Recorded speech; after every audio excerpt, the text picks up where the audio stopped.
Hey everyone, how's it going? It is I, the real Randy Chavez, coming at you today with a VeVe OMI update video. Guys, if you're new, welcome. For not, welcome back. I love you all. Everyone say, where's Dashy? Dash is currently protecting the house as I go around and do loads of business everywhere. Anyway, we got a couple things to go over today. Let's move that. Get on. Do the kitchen there. We'll start off with the OMI, and we'll go to the Bitforex news. We'll go to Kucoin. We'll go to everything else that we're getting here. Actually, let's see what the whole market's doing, because I think the market has actually been doing fairly well the past couple of days. Bitcoin's at 69,000. Everyone comment nice down below the 69. It is down about 1.4% today. Ethereum down 2%, BNB down over 1%, Solana down over 3, Lido Stake down over 2, XRP down over 3. Dogecoin is the only one in the top 10 to actually be up about 2%. Cardano down 1.2, Avalanche down 3, Shiba down 2. So it is a down day in the market here, but let's see how OMI's holding up. OMI down about 1.9% on the day to 0007798, pretty much 00078. Now, despite it looking like there's a kind of like a penny stock here, we've had about 1.4 million in volume over the last couple of days. So 1.4 million in volume, again, each day. Is that like a ton for anyone that's on big exchanges? No, but what's weird is that it's been going down as the volume has been going up. Well, normally as the volume goes up, so does the price. But what I think is happening here is like a lot of people had a lot of buy orders set at the 0007s, and a lot of them are just getting filled. And you just have maybe it's one or two people, or likely just a couple of big whales that are going in and doing the selling down here, going other places. I mean, there are probably a couple of other people that are doing that as well. You don't necessarily have to be a whale. I've seen a lot of other people going like, hey, I'm done. And again, just take a look at the people that are selling right now, and then the people that are excited that it's down here so they could buy more. Let me read a text here real quick. Texting, I can buy 375 million at 0008 for 300,000. It will give me 650 million for roughly 900,000 at a 0.0014 average or so. Pretty easy to see even soon. Then just a nickel is 32 million, for the price there. People are kind of just seeing short term, where they're saying, okay, I can go and chase this green candle for this particular crypto that has already gone a 5x or a 10x, and they're selling something at a loss in order to do so. And yeah, that's then you have other people that is like, hey, how much more can I get down here to really get my dollar cost average down? If I'm, all right, hang on. All right, cool beans. I'm actually buying some right now. Cool beans. It might not be that much, but let's see what we got over here. Let's go to Coinbase and see what we can do here. Let me go and can I transfer here? How do I buy? How do I buy? Well, I'm going to buy some USDC, right? Right. I'm going to buy crypto. So buy, or let me buy some ETH right now. Pay it with some PayPal. And let's see how much I get. Oh my God, it's a $30 fee, but that's all I have right now. So let's. All right, that actually works out. So I can get, once I get some ETH over here, I'll take some ETH, I'll swap it to Coinbase wallet, and then I'll go and buy. So I'll show you guys what that is as soon as I get it. Oh, all right, ETH is now available for purchase. So here's just a quick way to go and do it. All you have to do is go over towards your, all you have to do is just go towards your Coinbase wallet, and you go to your Ethereum, and you hit Ethereum, and then all you have to do is receive. So hit receive, something comes up, you copy it. After you copy it, you go to your Coinbase where you have your assets and say, oh, hey, guess what? Got a little bit of ETH, let me go and send it. Wow, that did ETH just take a nosedive as soon as I heckin'? Okay, all right, whatever. Take that ETH, you send it, you paste the address of the Coinbase wallet, put as much in as you can. It's only a $2.88 network fee. Let me put in the code. Now, after that sends, it'll go on and it'll take a couple of minutes in order to get to the Coinbase wallet.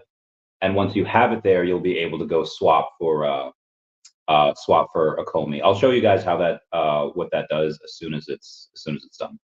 Anywho, let's see what we got here. Miss Wallet. All right.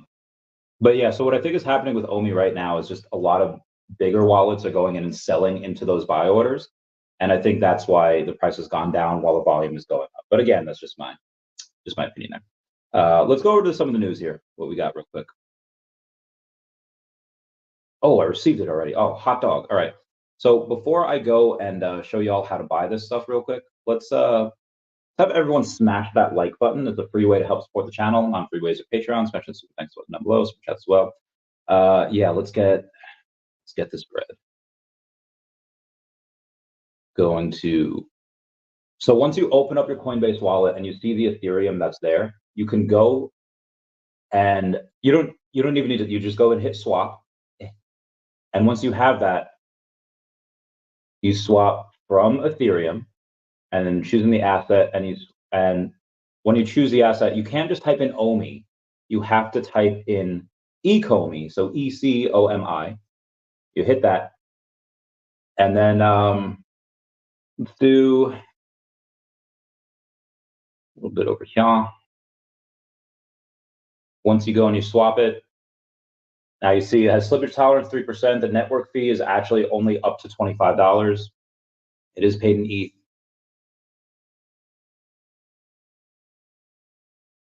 And then boom, you swap it. It's done. So it is pretty easy to do. I did that in what, 3 minutes? Like I literally had somebody send me a Zelle. I went and used that via PayPal to go on and get Ethereum. I swapped the Ethereum I sent it to my Coinbase wallet, and then boom, that's it. I as soon as I got in Coinbase wallet, I went and swapped it for a OMI. That's it. Nice and easy. So let me go and just done. Got it. And that was a little more than a million OMI. So very good, very good.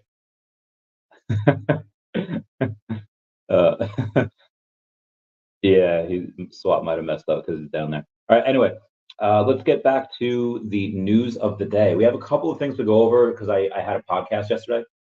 Yo, get that bread, Chichuru. Yeah, my man. Let's go. It's always a good feel. Yeah, let's see what we got over here. Should we go back to Monday? All right, I went over Stephen D in the last video, went over that. Season 2 of OMI Rewards starts in about 5 days. I repeat, Season 2 of OMI Rewards starts in about 5 days. There's the first super chat coming in from Premium Digital Dope saying, what up, Randy? It's Mescal. Stormtrooper Secret Rare number 420. How much should I list / sell it for? I've got offers from 520 to 650. Let's take a look. Let's take a look right here. We'll go to the market. So 420 is a really good meme number. I would say it's on par. It's probably better than a sub 100. So you can use your sub 100 as a reference. So for example, a Stormtrooper is about $15 right now. Normally, I would say that a popular character of a first appearance for a common, the sub 100 would be about 10 times the price of the common. But in this case, you don't see that because it's not just like, okay, there's 1,500 of these or there's 2,500 of these. The 3 digits are going to have a big premium because there's only 900 3 digits or 899 3 digits. And then you go and you talk about the sub 100s. Well, the sub 100 is only 59. So these are super like there's the cheapest one you can get, I think, is 274. Yeah, which is like, all right, let's see. It's at a 275, it's about a 15. It's actually 18 times the price of the floor. But he actually, it's the secret rare for him. All right, so let's ignore that. The secret rare, unfortunately, with these isn't going to be as crazy. Like, it's not going to be 18 times the price because there's only, so like there was 15,000 of the commons. That's why the sub 100s go for 18 times the floor. So because they're super special, they're super scarce. It's only 59 of them. With the sub 100s of these though, with for the secret rare, with only 411 of them, again, super scarce already. So like 3 digits, they're all 3 and 2 digits. The 2 digits aren't as special. The floor is 285, just there. Or the 285 floor, I don't know, let's say double. Oh, it's not even close to being double. Yeah, 444, 440. All right, so 440 is the floor of the sub 100s there, and you have offers for a bit above that, because again, it's not just a normal sub 100, it's a meme number. There's only one 420. There's multiple sub 100s, so it makes sense that you would get something that's above the floor. Yeah, 550 is probably fine. I mean, yeah. I mean, if that's something that doesn't mean a ton to you, what I would do if it were me, and again, this is not what you should do, but I would say if I got like 550, okay, I'll take that. I'll go and buy, just a secret rare, just at the floor, and then I'll net that difference. Yeah, I would say something like that. Again, this is what I would do. Maybe I might wait until the Now Me, this guy that has so many of those secret rares, wait for that to go, and kind of leave, and that's even if you want it. Like, do you want the set? Do you need the set, or do you want to go and buy it, get your clone army? Because you have a bunch of people that have. Stephen Duarte had 69 the other day. I'm comment nice down below the 69. Low Mint Mick, I think, has 250 of them. Clever Jerk has over 100. There's a couple people that have at least like 100 or more Stormtroopers. So if you told me Chavez was going to sell 550, that's fine. I would not fault you for that. Stan, thank you for the super chat saying gadgets and merch, please, VeVe. I want to be a walking billboard gadget with geofencing tech for local comic stores, VeVe exclusive drops. You know what? Yeah. When VeVe merch, guys, I want a. Sorry, groundbreaking. I don't just want like, again, I love my sleeping hat. I have a gold logo hat that should actually be here close. Yeah, I know.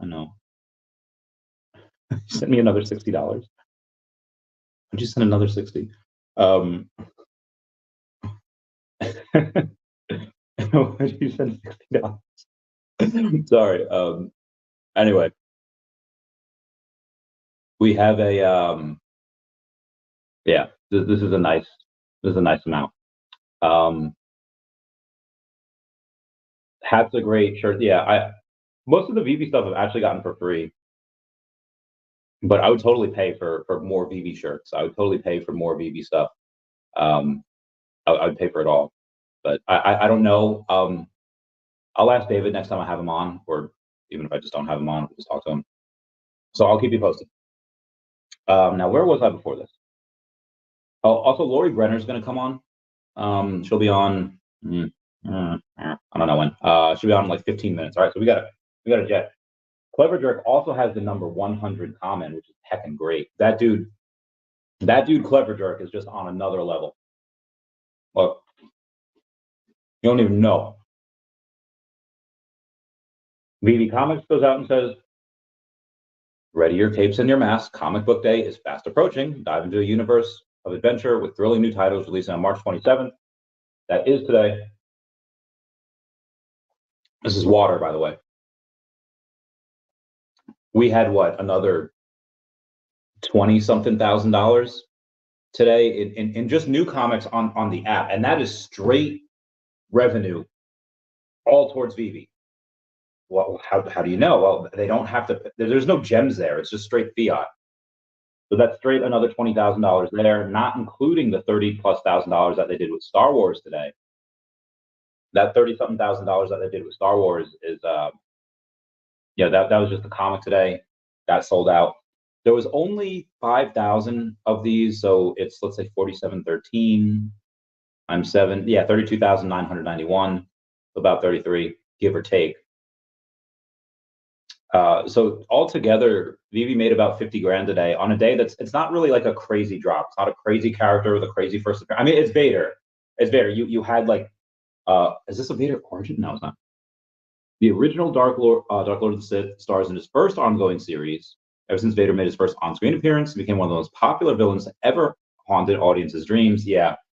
Although I would say that Freddy Krueger is probably one of the ones that's up there as well. But I mean, you have, so it's not a first appearance. It's something that I don't know how much this is worth in real life. I think actually the first Vader comic, well, I think it was Image Comics back in the day before Disney bought them. I think it was Image, but it actually says it's a Marvel comic, like it's a Marvel cover. So this might have actually been a combination between Marvel and Star Wars. Yeah, you have Marvel actually on the title here, so that it might be a three-way split. Which is fine. Again, bottom line, 50,000. The next drop is going to be on the 31st. That is going to be Sunday. Yeah, Easter Sunday. Easter Sunday, we be getting Ghost Spider, Gwen Stacy. She is a super popular one.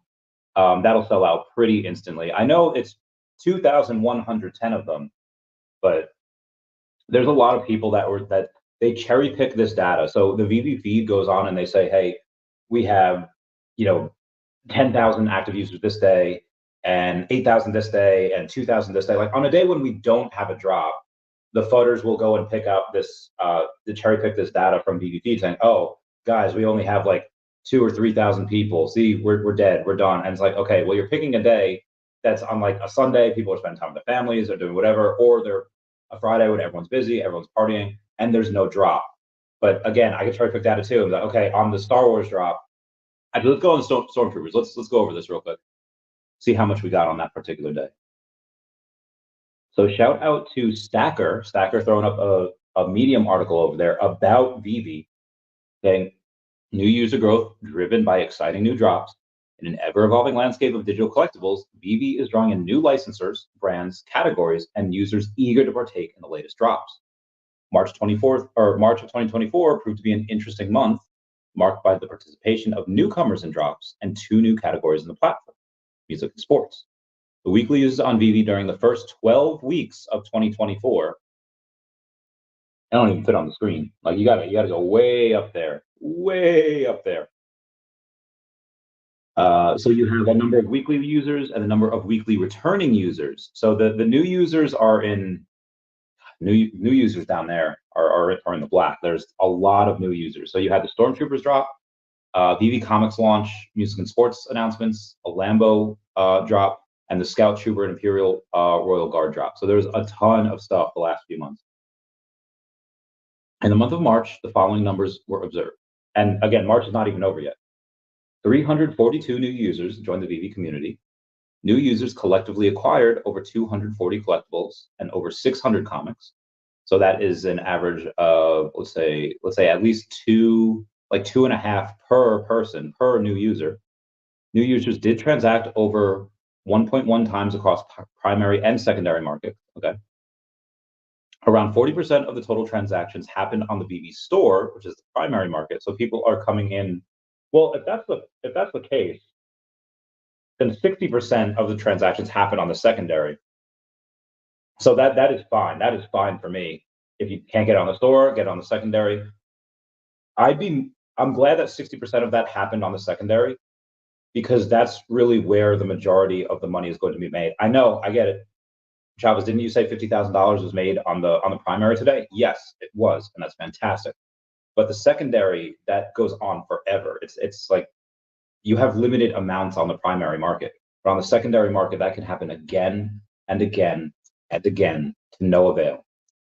This goes on to say VeVe launched 2 categories, music and sports. New drops in categories were all And top 5 most sought after items by new users. Okay, that's really interesting too. 40% of the new collectibles were Stormtroopers. Like the 40% of the new users that came on for Stormtroopers. And guys, May is only a month and a half away, like 5 weeks away. What's May? Well, it's going to be May. Drop all your links to your Justin Timberlake memes down below because it's going to be May. That is Star Wars month. May the 4th be with you. Revenge of the 5th, all of that jazz, and Return of the 6th. So you have a lot of, that's Star Wars month. It's an entire month dedicated to Star Wars. Speaking of which, let's go talk about some competition that also has the Star Wars license. You have Cryptoys. I took this screenshot about an hour ago, and it was 3 hours old by that point. So it's a 4-hour-old tweet. Yoda Cryptoy is here. Star Wars Jedi Council Yoda Cryptoy has arrived at the Cryptoverse. Grab your special edition. There's only 3,000 of them available at $30 each. If that was on VeVe, that would have sold out in an instant. Like seconds. Like no, maybe not seconds. Maybe a couple minutes, give or take. No, it would maybe be a minute, or yeah, maybe 1 to 2 minutes. If that was on any longer than 2 minutes, I'd be exceedingly surprised. It probably isn't, because again, when you had on Sunday the Stormtrooper drop, yeah, people got to reserve MCP points. They got to, whatever. But everybody after that, if you missed the initial drop by 11, whatever it was, you were not able to buy until 11:15. So people who were not able to get anything on the initial drop because they forgot, whatever, they just didn't do it in time, they had to wait till 11:15 in order to buy. As soon as those floodgates opened at 11:15, boom, 2 minutes later, done. 2 minutes later. And that was for 15,000 Stormtroopers. Only 3,000 this guy, again, on Cryptoys. Now, part of the reason why Cryptoys had, this issue here is because 3 hours after the tweet happened, had only 4,200 impressions, had 36 likes, it had 8 people commenting, and like 2 of those were bots. That is not a lot of engagement for first appearance Yoda on the blockchain. That's not. I'm glad Cryptoys was able to drop it and make a little bit of money. And how much money did they make? I don't know. But that's yeah. It'd be better if Cryptoys had a secondary marketplace. But if that were to drop on VeVe, which again we'll get Yoda at some point, that's where it's at. And take a look at some other companies that had self-custody. Crypto is using VeVe's blueprints. But if other companies that have had self-custody and they went down, it doesn't matter if you have self-custody or not. The way those NFTs go, like how is Nickelodeon NFTs doing from Recur after I told you all so? Yeah, those are not doing so hot. Buy things at your own risk. Know that first appearances are generally special, but it is not the end-all be-all. End-all be-all tends to be what's most popular. Now, I think this first appearance Yoda, as long as they have a secondary market and it will do whatever, that will likely have some value in the future, regardless of what happens to Cryptoys. Just because that's first appearance, and again, that's going to happen with any popular first appearance character on the blockchain. It'll likely retain some value. Or it's going to be popular is what's going to be worth the most is likely where it's going to be popular. Again, just throwing that out there. I have like a couple minutes before Lori comes on, so let me go and blast through some of these things here. Top holders. All right, actually, we'll do top sellers.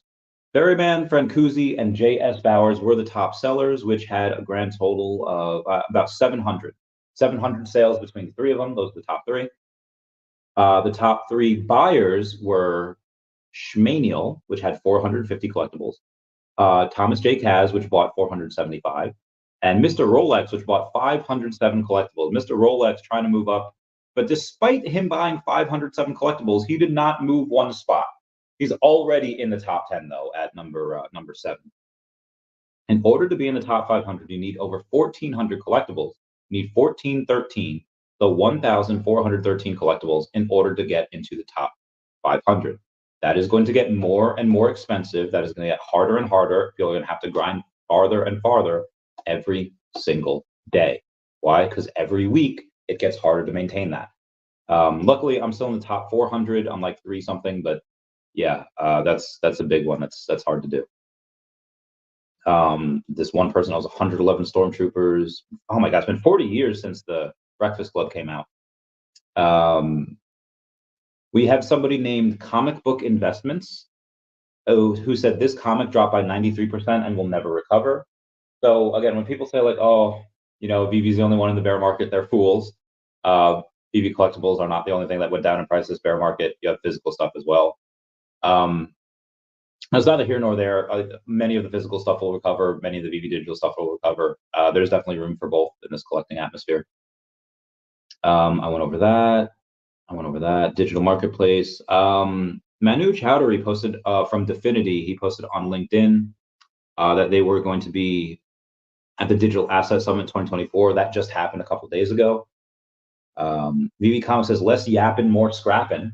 Where that head back to the 90s with X-Men, be one of the first. So X-Men 97 comic #1 here had it had a comic come out today, and the comic that came out today was it's the first of its kind. It's the first comic for X-Men 97, so it is kind of a really good comic. Is it like a Grail comic? No. Is it a tier comic? Also no. Like it's not like a D tier comic. It is better because it is the first of its kind, with it having the digital the same day as the physical. Somebody made and again, it's good. I really like it. I was unable to get it because it sold out so quickly. And the commons are like $40. Granted, there's only 1,000 of them throughout all rarities. But you had somebody make kind of the comparison saying X-Men 97 dropped 4 hours ago, with only 29 editions of Secret Rare, versus 225 of the X-Men Uncanny Secret Rare. X-Men number 97 versus X-Men #1, which dollar bin comic book wins? And Comics and Crypto just straight up goes like, yo, 1,000,000% Uncanny X-Men #1. And it doesn't matter how awesome or scarce this new comic is, that Uncanny X-Men #1 with that history is going to be the winner. Again, that is according to the Comics and Crypto. Speaking of which, Comics and Crypto had also said breaking news: Vincent Zerzolo of Metropolis HQ just announced a Comic Connect will auction off a giant size X-Men #1, graded CGC at 9.9 in May of 2024. Giant Size X-Men contains the first appearance of new X-Men, including Storm, Nightcrawler, Colossus, and is the second appearance of Wolverine. So he will sell that in May. We had somebody saying like, hey, do you take OMI as payment? He's in the gold logo group. And Vincent says, not yet, but it seems like he will go on and have OMI for sale at some point, or he will be able to sell his stuff for OMI at some point. I think when it gets a little bit higher, he'll be able to do that. Although I think, and Zola, if you're watching this, you really should go and sell some of your stuff for OMI now while it's super cheap. But I happen to think that Vincent Zerzolo is going to wait till it gets a bit more expensive before he sells for OMI.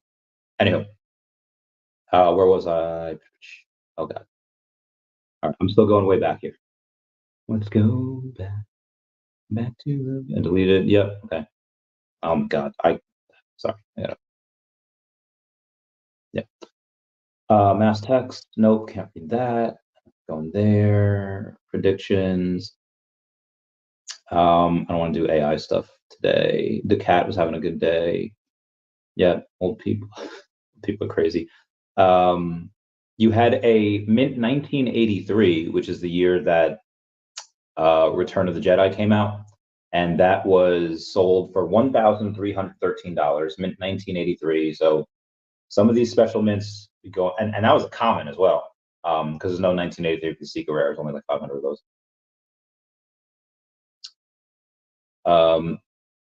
Omnibus was talking about digital ownership with comics. for DC, for Invincible, Black Hammer, Zawa, just a couple of things that he's that Omnibus is doing. I guess it's like Comixology, but not as good. And Comics and Crypto says, "Hey, are these NFTs?" And Omnibus says, "Absolutely not." I like with a period, like he was mad. I don't think you want to go and alienate people like that because it says like, oh, to me that just says I'm afraid of technology and I don't understand it, and because I don't understand it, I'm not gonna go that way. That's a horrible way to go. Again, that's just my opinion. And now, again, not everything has to be NFTs. I'll get into this with Lori. You have Epic Games and that Disney collab with their metaverse, and you saw Marvel, Star Wars, Indiana Jones, Pirates of the Caribbean on there. You know, even though that metaverse I think is likely going to be interoperable with VeVeverse, it doesn't mean those are NFTs. And you had Marvel, what is it, Marvel Arrivals or Marvel? Let me see which one it was. Marvel just had Marvel Rivals just had a big trailer where it looked incredible. It looked amazing. It was like a third-person shooter. Iron Man going just destroying people, Spider-Man going and hacking people up. It looked really cool. Those are likely not going to be NFTs. Why? Because Marvel has an agreement with VeVe that they're only allowed to sell NFTs on VeVe. But that did have an Epic Games tag on it. It'll be available on alpha on Steam in May, but that doesn't mean that might not be able to have some type of crossover with the VeVeverse as well. And again, it's just really cool. Oh, all right. So we have VeVe had posted Ghost Spider has faced off against several villains since her introduction, Edge of Spider-Verse #2. Get the details on this Marvel favorite in this breakdown. So they just did a breakdown on that video. It does look like she's only spinning from the animation. Like the animation is just her going and spinning. So the animation doesn't seem to be really crazy on that, but I still like it. I still think that's great. All right, moving on. I don't know if Marvel's necessarily losing money on these printing modern comics, but let's ask the Queen VeVe. How's it going, meow? Meow. Hey, Randy. How you doing? Ducky. And you? Ducky. What's a ducky? That's like just ducky. Like I think like the English people said. Oh, okay. Like I'm ducky, bloke. So have you I was asking the people here, or I was telling them here, have you seen the new Marvel's Arrivals gaming trailer? No, I have not. It looks really cool. It looked like a shooter, like Strange is casting spells and opening portals, and Iron Man says it's nano time, and then just nanos his stuff all over the place, his nanotech. So it looks really cool. Like you can really kick some ass there. And then at the end of the trailer, it has a Steam logo. For Steam, it's like a game playing platform, and then it has Epic Games there as well. Ooh, interesting. So you have Disney's Disneyverse that looks like it's going to be on Fortnite with Epic Games, and then you have this new Marvel game that's coming out. It's going to be Epic Games, and Epic Games does have that partnership with Cavernous. So that's just, I don't know what I'm thinking there, but that interoperability between everything seems like it's a sure thing. If it walks like a duck, talks like a duck, whatever else the duck does. Hey, look, there's ducks. It's probably a duck. Yeah. Two of them. Anyway, okay. I'll send a picture to you later. I've already taken multiple pictures of these ducks. Anyway, did you get the Marvel X-Men 97 comic this morning? Okay. So Will got one, but when he was getting mine for me, because he was awake, he woke himself up, he timed out. It timed out on him. So he's like, I'm going on a space and I'm flooding VeVe. I'm so freaking mad. But you know, he was just pissed. Because we got really jacked on the first drop. So this one was, you know, he got in, he got mine in. It started the reserve, then he went to pay, and then it just like, you're out. So that set him off. I guess that did that to a couple people today. But he got one. I did not. Cool. But yeah. I haven't gone into it too deep when taking a look at the cost that Marvel incurs upon shipping all of these comics and what they have to pay because they've had to been readers for a while. Mm-hmm. So even if they don't lose money printing the modern comics, Mm-hmm. with VeVe, with the digital, that's just straight, mostly profit. They're not really losing. They might have to share those profits just because VeVe and Marvel and VeVe's thing, but eventually when print dies out, it seems like that'll force comic book enthusiasts to use VeVe, which will onboard more users. Have you taken a look at some of the numbers for March for VeVe users? No, I didn't, but I will tell you, today's sellout and the speed of today's sellout. Okay, so first of all, I went for it like I pretty much knew, okay, it's going to be $2 to $3, $2 to $3, $10, $20, maybe 100, right? Because that's kind of the path that these 5Ks are following. But I thought that we would have like time. I was really shocked because I did super shitty. Like I saw my shittiness before I hit it, and I still hit it because I'm such a gambler. And I got like an uncommon 4. What did I get? Like a 49.57 or something.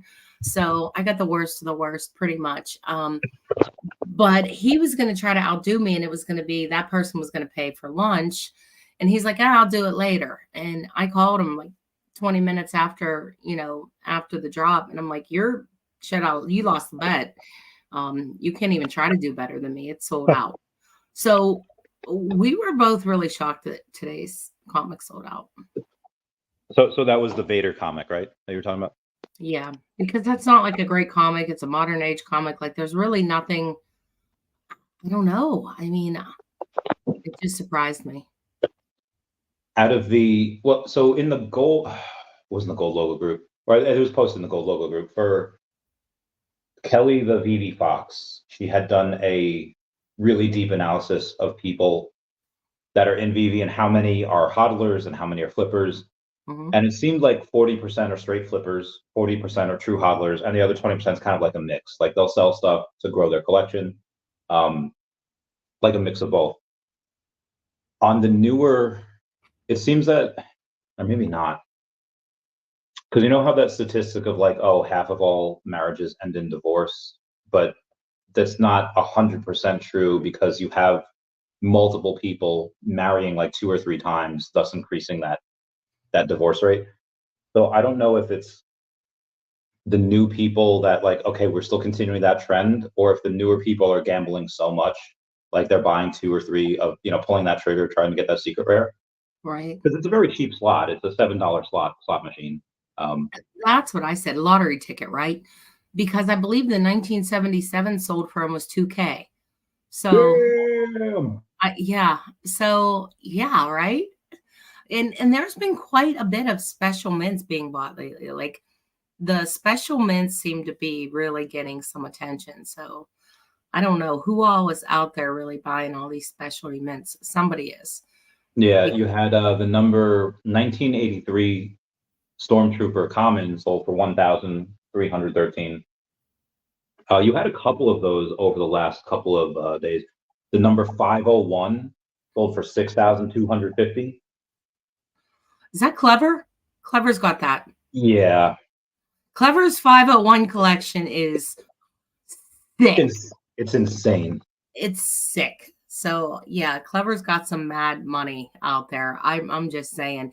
He sent me a picture of his 501 collection, and I was like, wait, what? Like he has amassed. When I tell you how much I love this man. Secretly, openly, he's done it. Like, you know what I mean? Like, yeah. I love that man so much. The pictures are insane. Everything, yeah. And then you have other people as well. So originally that guy Low Mint Mick, who had pumped up like the Luke secret rare, then kind of dumped them, then the partner statues, had a bunch, dumped them for the Black Panther secret rares, and I was expecting that dump. I made a couple posts about that. I was like, guys, be careful, but he's maybe sold like 2 out of like the 32 that he had, and now he has 250 Stormtrooper commons. Yeah, I think he has more than that. I thought it was 313 or something. Does he? I haven't taken a look in a little bit. Damn, that dude's going insane. Well, yeah, I think this collectible was seriously underestimated by people. And not that it's doing, I mean, like right now, the common is $15, right? So that's still a 50% X. You know what I mean? Like, and I think those are always going to be, and I said this the other day, like those are really pluckable. Like those are one of those things where you're like, if it gets down to me, like in that, if it even starts to sniff near $10, that's something that just like, to me, that is the first outward collectible where multiple collectibles serve a purpose other than well, I guess it's always a flex. But like, can you think of another collectible? Yeah, okay, it's cool to see 100 partner statues in a vault. Wow, okay, you're the man, you're the shit. That's a big, that's a big dick swing, right? But from the Stormtroopers, there's people that are going to want to build scenes and and they're going to want the more the better, and to me that's that's something I could totally see farming out or really having a control over, or a store. Yeah, because that's it. I mean, I think the number was actually low. And yes, VeVe will probably do variations, as you had mentioned the other night. Like, of course they will. But to me, this was a really underestimated drop. And I'm not surprised to see it do so well. Plus, it's animated. And like I said, what other collectible can you think of that you like really purposely want more than one? Like, I mean, nothing like this on the app. Like maybe like Feesh is like, a school of Feesh, Yeah, that's a good one, I guess. But nothing like this. No collectible we have on here today, I think, is as stackable as this. Yeah. Even and I have 8. I got them all on the drop. I haven't done anything. Full disclosure, they're $15. I'm not trying to pump them, but I can really see long term. That's super limited, especially when you have a lot of people now wanting to be in the 100 club. Yeah. We're going to have the 100 club, the 200 club. There's going to be a chokehold. I truly believe there's going to be a chokehold eventually on those collectibles in time.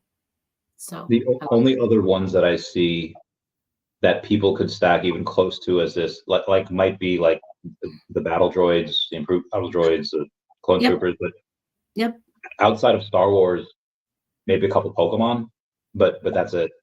Yeah, the Star Wars is a good one too, because you might want multiple fighting scenes, right? I mean, yeah.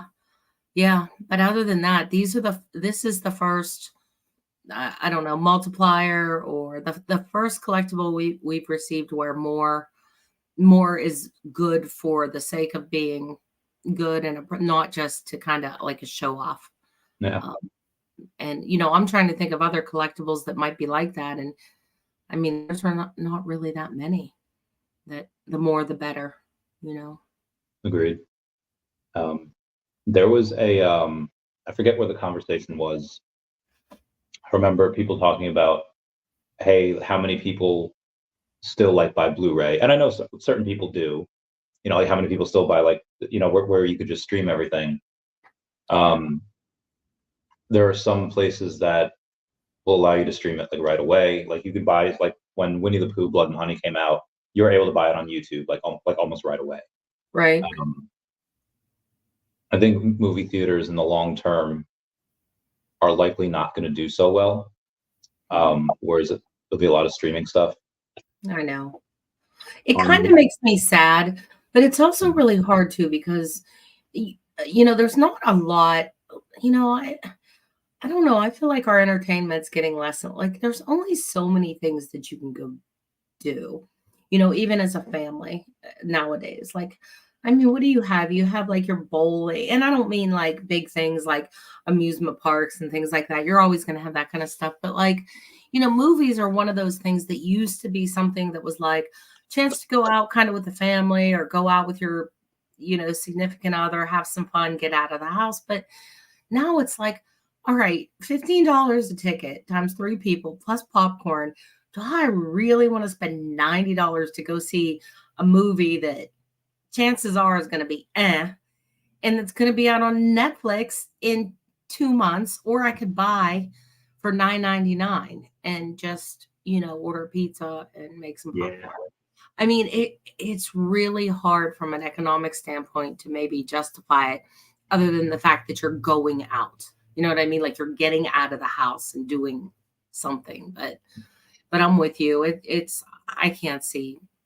Sadly, I can't see movie theaters keeping. Now, I do like the drive-in, and I don't know if you've been to one of those for a while, but those, I'm really glad that those things still survive and thrive. I mean, we have one around here, and people just like pack their kids up, double feature, and that's still at least a nice kind of cool thing, I think. I'm hoping, that will stay on.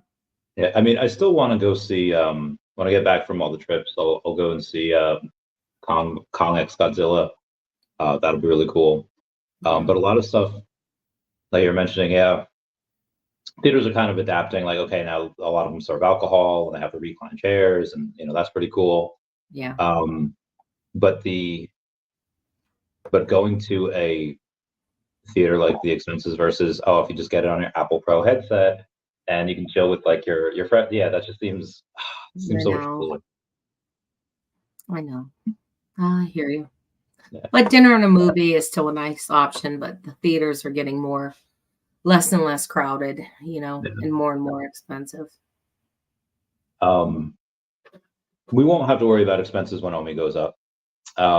But speaking of which, Bitforex or Kucoin news, which would you like to go over first? Oh, do tell the Bitforex news, as I was impacted by the Bitforex. Okay, all right. Well, the Bitforex, you have, where is it? This guy. Oh, the guy, Ed? Is it the Ed or the Richard? I believe so. Why don't I have it? All right, I know I have it on screenshot. Let me get that real quick. It is rumors that I think I saw yesterday. I'm not find it. Yeah. No, this guy Ben Jorgensen. Good morning, Constellation. I recently spoke to the leadership of Bitforex to gain some understanding on the turn of events on the exchange. It appears that they were instructed to cease operations by the Chinese governments without notice. They are diligently working with their lawyers to come to an agreement with the Chinese and get back to business. Their willingness to talk with me and address my concerns and our community's concerns was a step forward and a show of good faith to finding a resolution for the assets locked up on the platform. It'd be wild if this was all just a case of, hey, we just needed to pay off the government and then we're able to operate.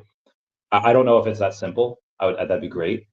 What else have you heard? What are some thoughts? I have not. And who is this Benjamin?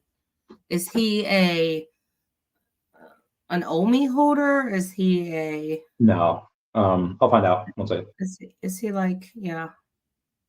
Ben Jorgensen is a CEO and co-founder of Constellation Network. I don't even know what it is.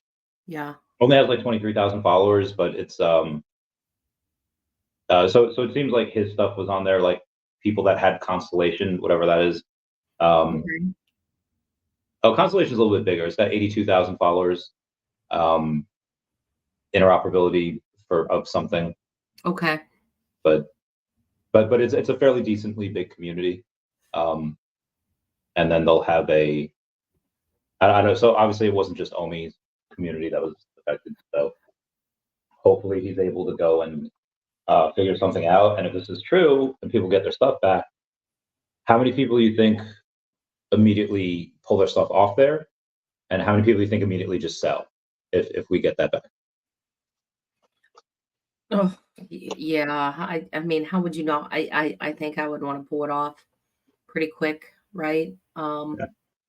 Yeah, I don't know how many people would be real hip to wanting to buy there. And I think there were even some people who were in the transition process. They weren't even storing it there on purpose. They kind of had just bought some and lost it. So yeah, I think I'd want to get it off if it did get returned pretty quick.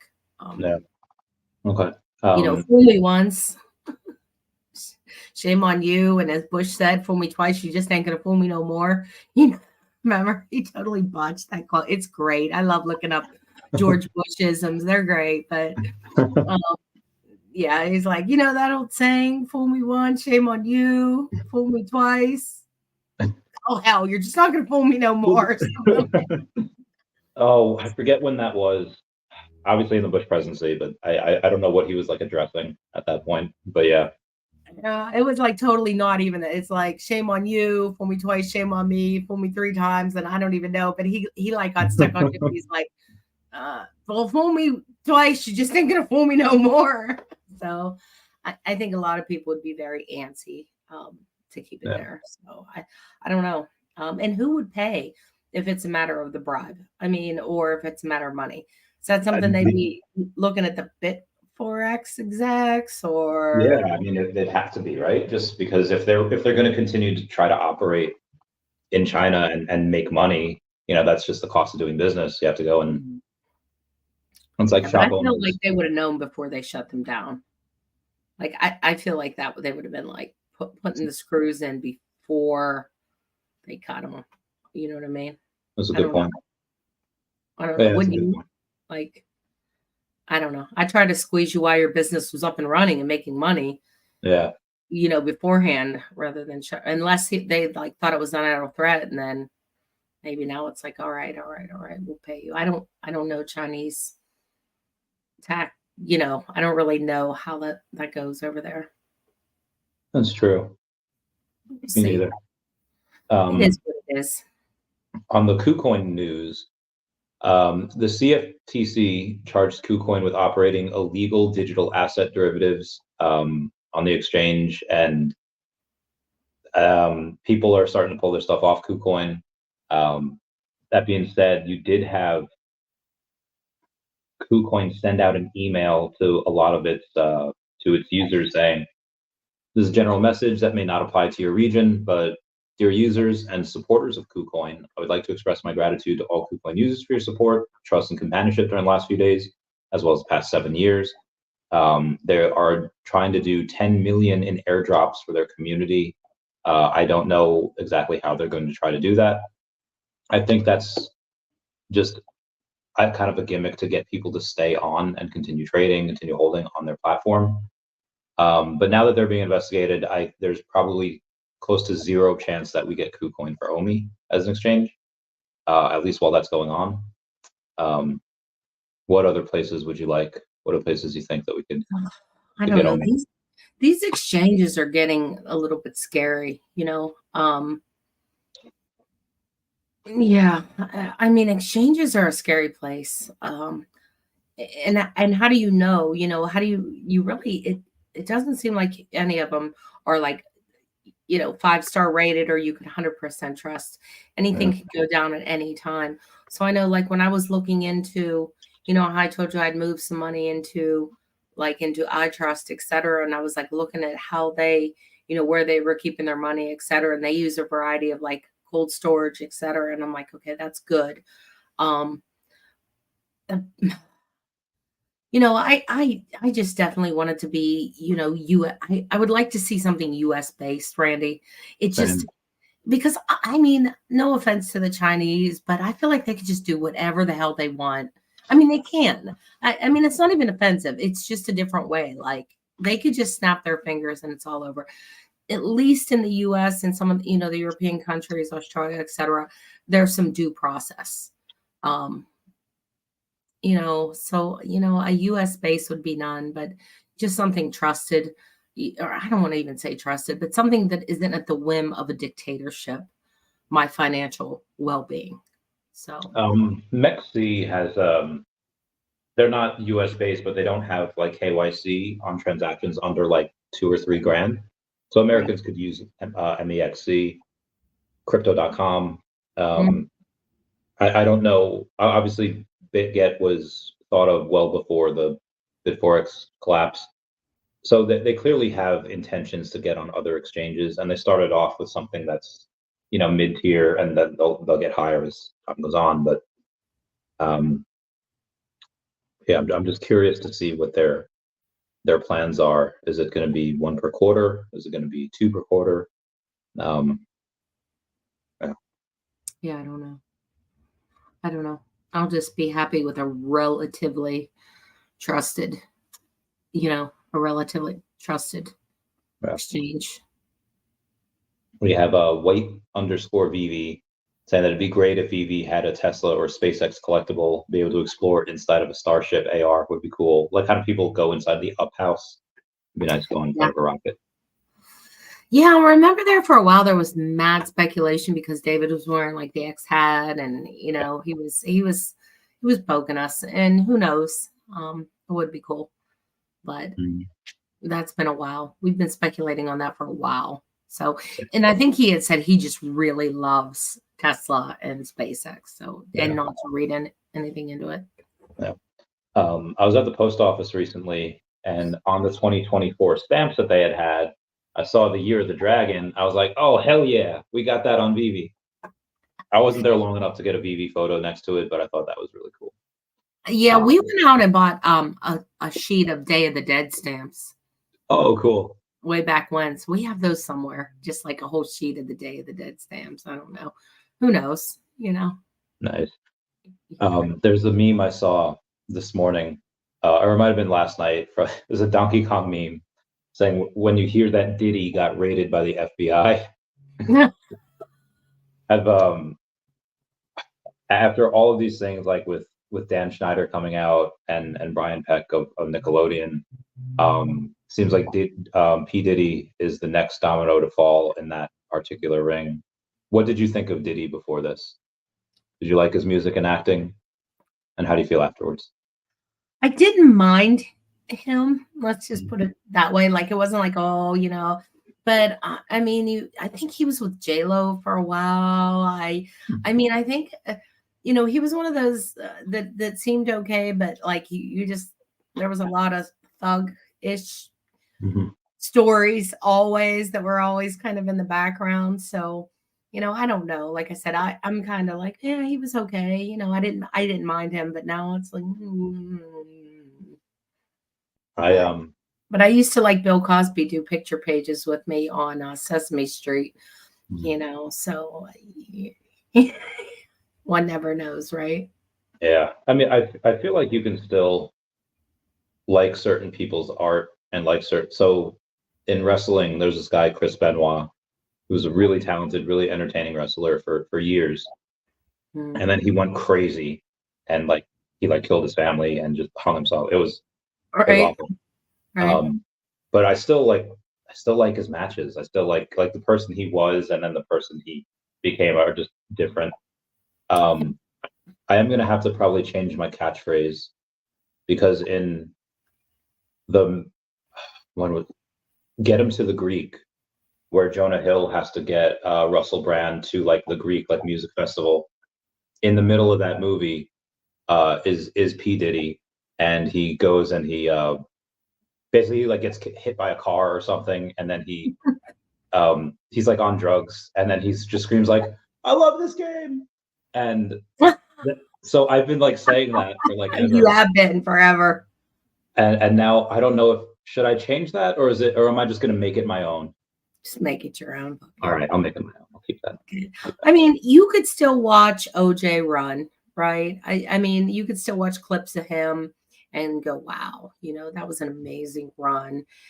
I mean, right, because that is what it is. Like Michael Jackson, and I don't know about Michael Jackson. I'm really not sure about Michael Jackson. Obviously he was never convicted, etc.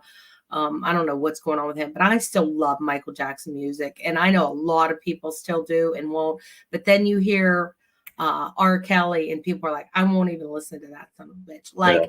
Some people are, and I mean, I almost feel like, I don't know. Well, R. Kelly was separate the profession from the person, but I guess if there's money coming in for certain things or songs, I guess that I can kind of see, I don't want to continuously support someone and, give them my likes or my whatever or my money. But, I don't know. I think you could separate a person's profession from their, Yeah. I mean, I think it's easier to hate R. Kelly too because he didn't have as like Michael was the biggest star in the world. That's a good Like point. Taylor Swift on steroids. And R. Kelly, I think, I don't know, maybe peaked in like the 90s with like I Believe I Can Fly. And I still love that song. But he was also like convicted like of actually doing. Yeah. Was MJ convicted? No, he No, was never.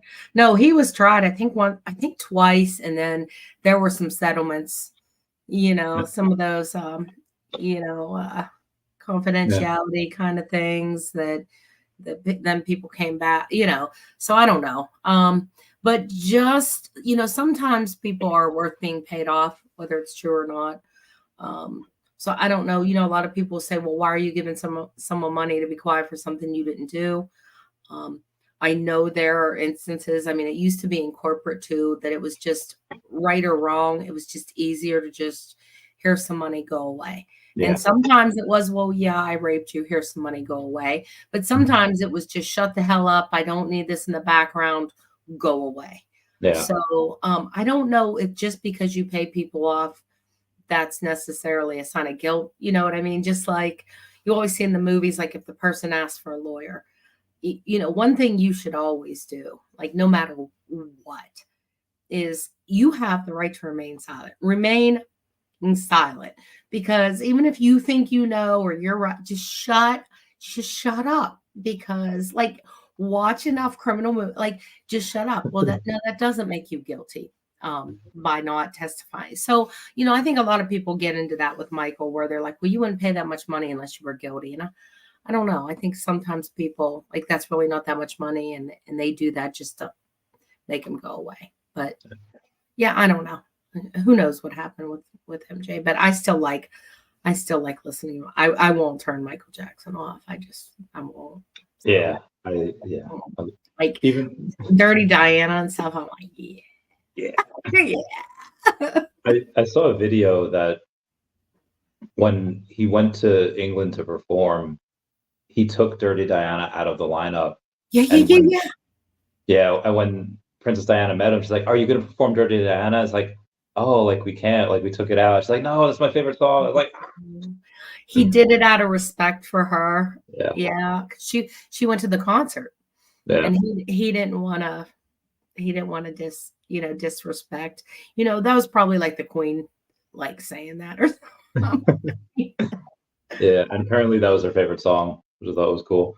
That's one of my favorite. VeVe Magic just posted, after a day and a half of stress and little sleep, I'm thrilled to announce that she'll be attending D23 Fan Expo in 2024. A massive thank you to the physical and emotional support sandwich for helping me. Those are the OMI homies, Max and Janie. She went to the Texas event, and I did not think she would go to that. And obviously the speculation, she's going because there's something big being announced. Clearly there was something big announced. Do you think her going to D23 is a hint that another big thing will be announced there? Or is that just, it's Disney, it's magic, that makes sense. Don't read into it. I'm going to go with it's Disney, it's magic. Don't read into it. Now, if David and Dan or VeVe was going to be there and Magic was going to be there, I'd be like, if it looks like a duck, if it walks like a duck, if it talks like a duck, it's a duck. But for this, I wouldn't necessarily say that. I just, Magic loves Disney, and I'm sure. But I hope soon we are part of D23. And I keep saying this. I just don't think NFTs and digital collectibles are there yet. I just don't think that. But they're growing. Like I was looking on Flow today, and Flow, you're starting to see a lot of officially licensed IP. And then like when you read into it, it's like this is a digital collectible, like for Ticketmaster, your concert tickets, your NFL tickets, your things like that. Like they're saying the same things that Disney says, official licensed, IP holders, etc. So some of it's just but there's quite a few things. It's getting there. They're starting to dig, like tractions. It's digging in. The nails are digging in. But it's just they're just starting. They're just they're not. I've got a lot of flow for my boys. I'm very, very bullish on it. Most of what I'll get will probably be put into flow. It makes me wonder if VeVe picked wrong, or if they want to if they consider going over there. And I only say that because it's just the way that you read it. Like, this is the official, the licensed IP for the NBA. This is the licensed IP digital collectibles for NFL. These concerts, like there's concert tickets, there's commemorative NFL. Like, they're really starting to yeah. So I don't know. What do you think? I guess I don't know everything on IMX, but as I looked through that, I was like, ooh, okay, that's good license. That's good license. But what do you think about them being on Immutable versus maybe being on Flow in that decision? And Cryptoys is on Flow. Yeah. Disney Pinnacle is on. I mean, I can see why Rain really likes Flow. The more I look at it, the more I'm thinking, oh, okay, they're starting to build a nice little mall of IP. What really helps Flow is that it's not just that they have certain IP on there. There's also there's like 9 other development teams that are building on the blockchain. And I don't think they're necessarily IP trading cards. I think it's just other stuff that they're using, which is really cool. What do you mean? Like other programs, Yeah, there's other developers that are just building on the Flow blockchain. Gotcha. I don't know how many of them are building on there because, we can be on the same one as UFC Strike or... UFC Strike's on there? Mm-hmm. I mean, that is cool, like saying, I'm on the same blockchain as NBA Top Shot, but they might just be using it because it's easy to build on. Right. And if that happens, then the more, the more money and attention goes there, the more everything. So the only thing that I don't really like about it, and this is super nitpicky, is that they're already a $2 billion market cap. So OMI would have to do a 10x just to get to that level. So this is why I think that 100x for OMI is going to be pretty easy to do. But for Immutable X, they've kind of left VeVe out of their advertisements. Yes. I think that's because, and this is just me guessing here, if I were them, Immutable X, if you're on their platform, like there's stuff available on Immutable X. You can use OMI to buy stuff on there. Mm-hmm. And they have that fee. If you buy something on our platform, you have to pay X amount of fee. And obviously they get a piece of that. But for VeVe NFTs that are in that closed ecosystem, Immutable X is not making any money on VeVe. Right. So that's likely why they're not. I think that once a fudge ton of money comes flowing in, VeVe will be front and center on Immutable X because that'll be the most valuable thing on there. And even if they're not making money with it, they'll go and just kind of throw that out there, throw VeVe up on that pedestal just because of how big it is, and they're on Immutable X. Yeah, I hope so. But it's coming. It's moving. It's getting there, but it's a slow. I think it's a slow and steady type of thing. Yeah, it seems like you're able to build on there now. Like the OMI to NFT feature looks like it's being built on Immutable X. Like you can like verify your wallet on there, which is new. They haven't had that before, so I think that is a little bit of progress. It's good. It's good. Yeah. So, did you hear about Cathie Wood's reassessing her 2030 Bitcoin prediction? What does she have it at now? Like 3 million. I know. I'm like, what the? Like 3.6 million or something. Oh my God. I know. I'm like, wait, what? So that'd be like a $60 trillion market cap. That's a lot. Almost, I know. Will told me because one of the main reasons was, obviously the supply shrink up, and just the amount of how quickly the adoption, with the ETFs and stuff, and how much is just being bought out at such a quicker rate than originally expecting. I mean, you see these different companies just sucking it up, BlackRock, MicroStrategy, I mean, people are just sucking it up. I was actually surprised on around the Okomiverse when I was kind of asking you guys, like, what about playing that game of, sell when you make profit and when it's high, and then wait, and then coming back in the next cycle. And I was really surprised to hear Jordan, who to me is really like a risky kind of guy. He's like, I don't know if I want to see you want to sell Bitcoin like no. And I'm like, I didn't expect that from Jordan, just like I wouldn't expect that from Rain. But Rain wasn't there. But for Jordan, I'm like, ooh, and so it's getting interesting. It's really starting to heat up. Yeah. There was a Bitcoin machine just recently, about a month ago, put in my GetGo, which is So I don't know if you guys have Giant Eagles up there, but that's like a big grocery store, gas station thing. And I look over, I'm like, what? Buy Bitcoin? What? You just go over there, create your account, and buy your Bitcoin. So we have we don't have that. I mean, we have actual Eagles sometimes. Yeah. It's 3 weeks and 2 days away from the Bitcoin halving. I think the actual day of the halving likely be pretty flat. But I think preceding that, you might even have a little bit of a move southward, to sell the news, but that might not last too long. Because if institutions are going to keep buying at the same rate that they're still buying at, that'll actually move really quickly. Well, we'll see. Yeah. That wouldn't be bad either. I don't know when people go and they take profit on that. I mean, what are you going to do? What's your profit taking going to be like? Are you going to put it into dollars, put it in a stable coin, or just put the rest of the stuff in the bit? I think right now I'm pretty content with just holding on and just reassessing in a couple halvings. Like, really. That's kind of where I'm at. I think at this point where we're kind of at. I mean, some of the other stuffs continue to kind of play with, because the volatility will help, with the profits. But, the more stable Bitcoin gets, the less opportunity you're going to really, I think, have to play the game.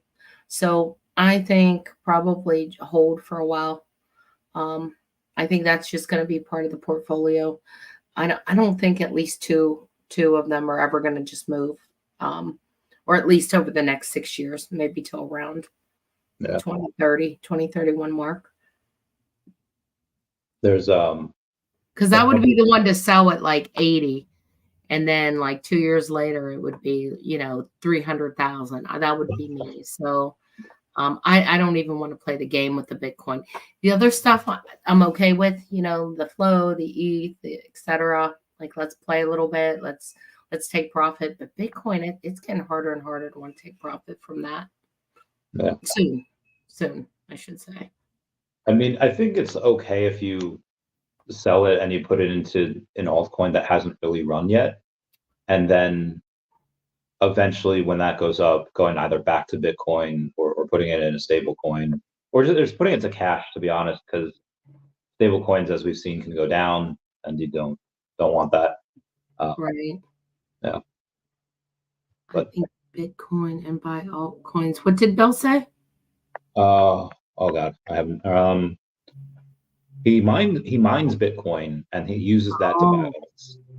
Oh, interesting. Yeah.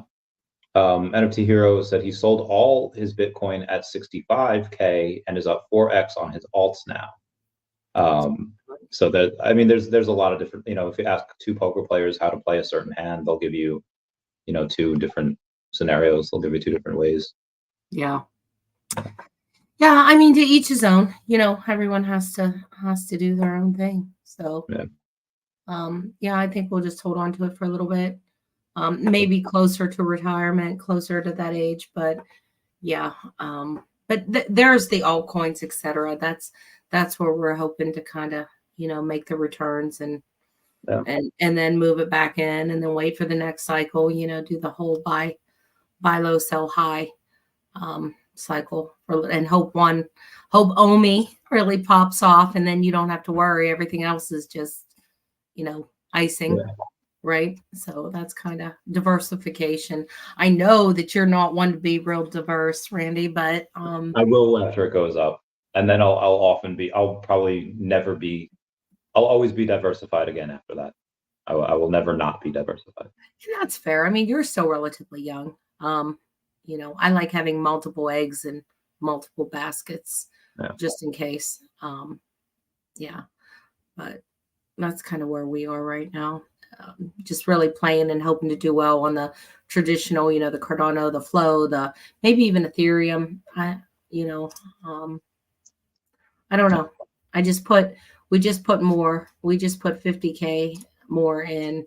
So we're kind of looking at what we're going to do with that. So yeah, Will's like, he gets so excited. My diversification is playing lotto right now. What? Me and my friends got 130 games of Powerball. Mega Millions somebody won, so we're not going to play that anymore. Right. But Powerball is still going strong. So I have, out of these, split into 29 shares. I have 3.4% of, if we win, of the winnings, if we're the only ones that win. I don't know how much it would be, but likely a couple million. That's funny. I was in the ER on Sunday, and the nurse was like, "Oh, what's a good thing you're here today, because tomorrow we're all going to be gone because I'm like, wait a minute, you can't all go. You're the hospital. They're like, we don't give a shit. I'm like, all right, well, give me some more morphine. And she's like, all right. What were you getting done? Are you good? I don't know. I've been getting a lot of pain, like up under my left side of my rib cage. So of course I Dr. Lord myself, and I'm like, oh, it's my spleen, something's going on with my spleen. And I went in, I ended up getting a CT and all that. And they're like, they saw some lesions on my pancreas, like a little cyst on my pancreas. So I don't know. I'm going to have to go get another test, but I guess it's pretty common. But, okay. Get a biopsy. That's the next thing. They'll go down the throat and clip it and make sure it's okay. But yeah, it's just been bothering me, and I just wasn't able to sleep. It was going through my back, and I'm like, I'm just going in. They're like, well, good thing you came today, because tomorrow we're all going to be gone. I'm like, well, okay. Good luck. I hope wouldn't be good for the local population, but I hope they won something. I don't think they did. But no. Damn. Oh well. Charlie D says, if they ever do VeVe merch, to not do a fanny pack, but I don't know, if it was available, I'd get, I'd wear a fanny pack. No. I don't think. I've never had one either, and I mean, they're a good idea, I guess, in theory. Yeah, I don't know. I just can't. I don't know. They have that way too much of a stigma, right? Like a soccer dad stigma. I don't know.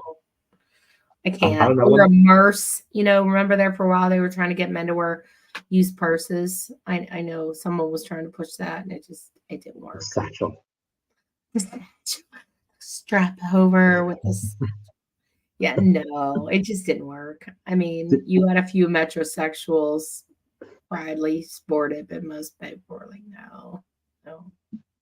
Did you see? It was kind of towards the end of the pandemic where they had this decent ad of like good-looking people. They were athletic, and they had this like giant thing that went like from like your shoulders to maybe like 3 inches above your head, and it was like a box that you put on, and it was clear that you could see, but it's so you could like strap up, like had like a giant ass rectangular helmet, and it's like, oh, now you don't have to social distance. And I was like, this is ridiculous. No.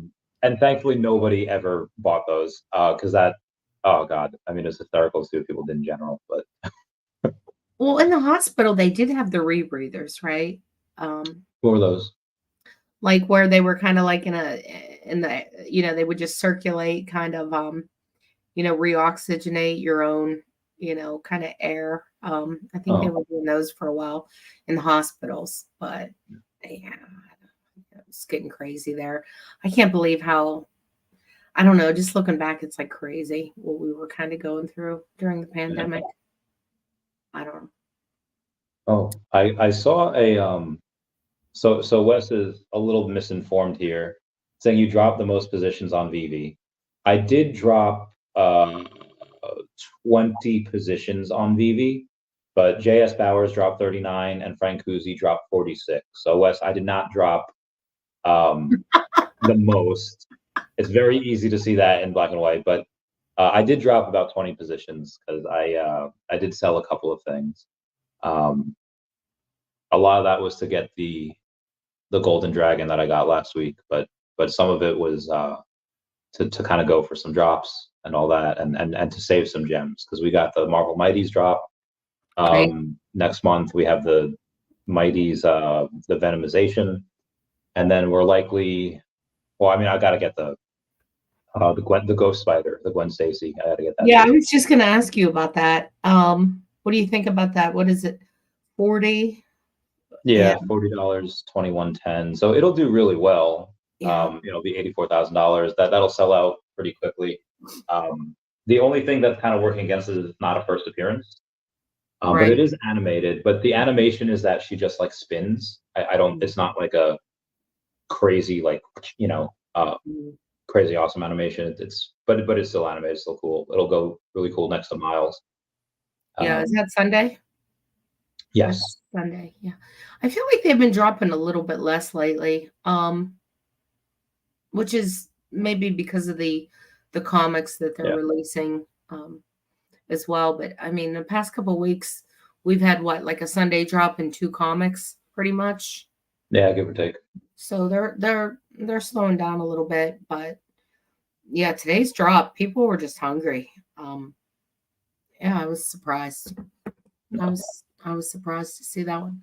But yeah, I think the Gwen will probably sell out, like you said, even though it's not a first appearance, but I don't know.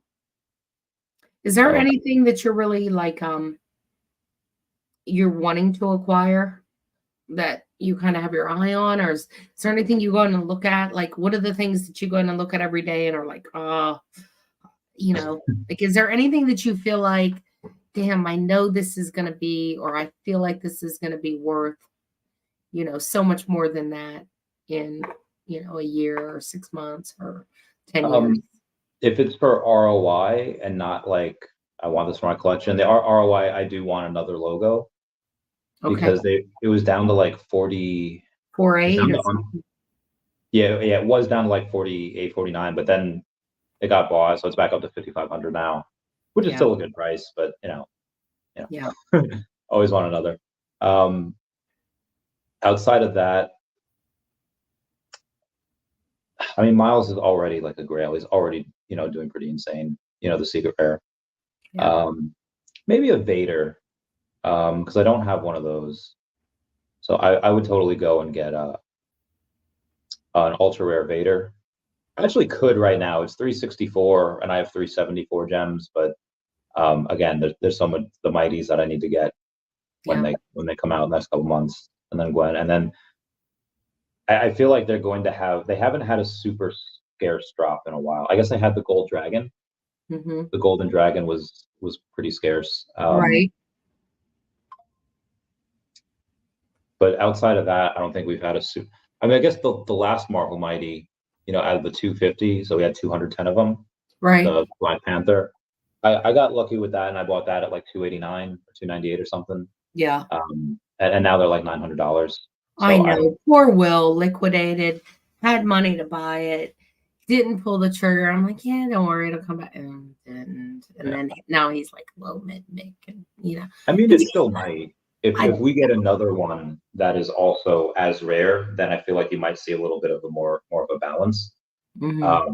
But if that's going to be, the opposite could happen, where if the next secret rare is like 500, then then these might actually even go higher. Yeah, that's the gatekeeper, right? Right now of the mighties. Yeah. And then when we have that bull market, like OMI to NFT, then things go crazy.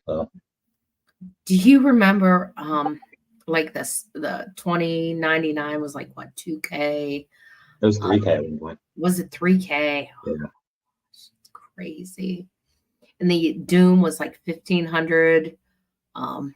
Yeah, I mean, those were fetching some good money at the time. Yeah, and they had a couple thousand of those, 2,000 to 2099s and 5,000 Dooms. Yeah, these are only two. Yeah. And there's 400 of those. I know. I look at stuff all the time and I'm like, yeah, I like that. I'd like to get another one of these. And yeah, it's hard. It's rough. It is rough. I've been looking at the Stormtroopers like, maybe I should get some more. I'm just going to sell everything and just buy all Stormtroopers. Could you imagine? I mean, no, I don't think I can. Just going all in and just being like, the hell with it. I'm buying every Stormtrooper. You want one, you have to come through me. So let's say you had, so 160 gets you 10, and then let's say 165 gets you another, so we're at 325 plus 17 gets you another. So let's say we're at 70, what did I say? 235. I'm sorry, 325. 325. 17, so it's 395. So yeah, I mean, you could buy a lot. You could buy several hundred and still and only move the price like 20%, and then get it up to like $19, $20. So you could actually still do that. Yeah, I don't think I would. It's just sometimes I just think, it'd be easier just to own one collectible. Yeah. So how was your whale week? Are you done? No. This might extend into a. Remember in Star Wars Episode 1 where Obi-Wan is talking to Qui-Gon Jinn, and it's like, oh, what happens if we don't get this? The parts we need for the ship, and Obi-Wan says, we could be stuck here a very long time. Hey, Ernie Miles, what's going on? Saying, here's some fun money. You're going to need it. And it's amazing sometimes, but $50 gets you. So I'm scared. I am really scared. I feel like there's a story behind that. There is a story behind. Actually, you might even be able to see that on my Twitter yesterday, where I retweeted the great Ernie Miles, where he had I said, meet you there soon, #whale week. That was 20 hours ago. And he posted a picture saying, she asked, Dom Perignon, anyone? And I guess Dom Perignon down in someplace that is not here. Dom Perignon is apparently pretty cheap over in wherever he's at. And yeah, so it's some fun money. Well, I know a place where $50 can get you 10 fun things. Oh, yeah? As long as you don't mind the toothless crack horse. Where is that, Jersey? Like, where the toothless crack? No, there was like, there was a area, a bad area of town, a few towns away, and I remember working in a bar years ago, and there was this one guy, and he was just, oh my God, just awful. And he would come in like every Friday or every other Friday singing, coming in to get his booze, and be like, well, you're happy today. And he's like, yep, payday. He's like, $5 gets you from one end of town to the other. She just puts her teeth up on the dashboard, and by the time we get back, we're good to go. I'm like, are you shitting? He's like, $5 special. I'm like, oh God. Now this was 20 years ago, so I don't know how that converts into today's money. Inflation might be 20. I remember thinking, are you?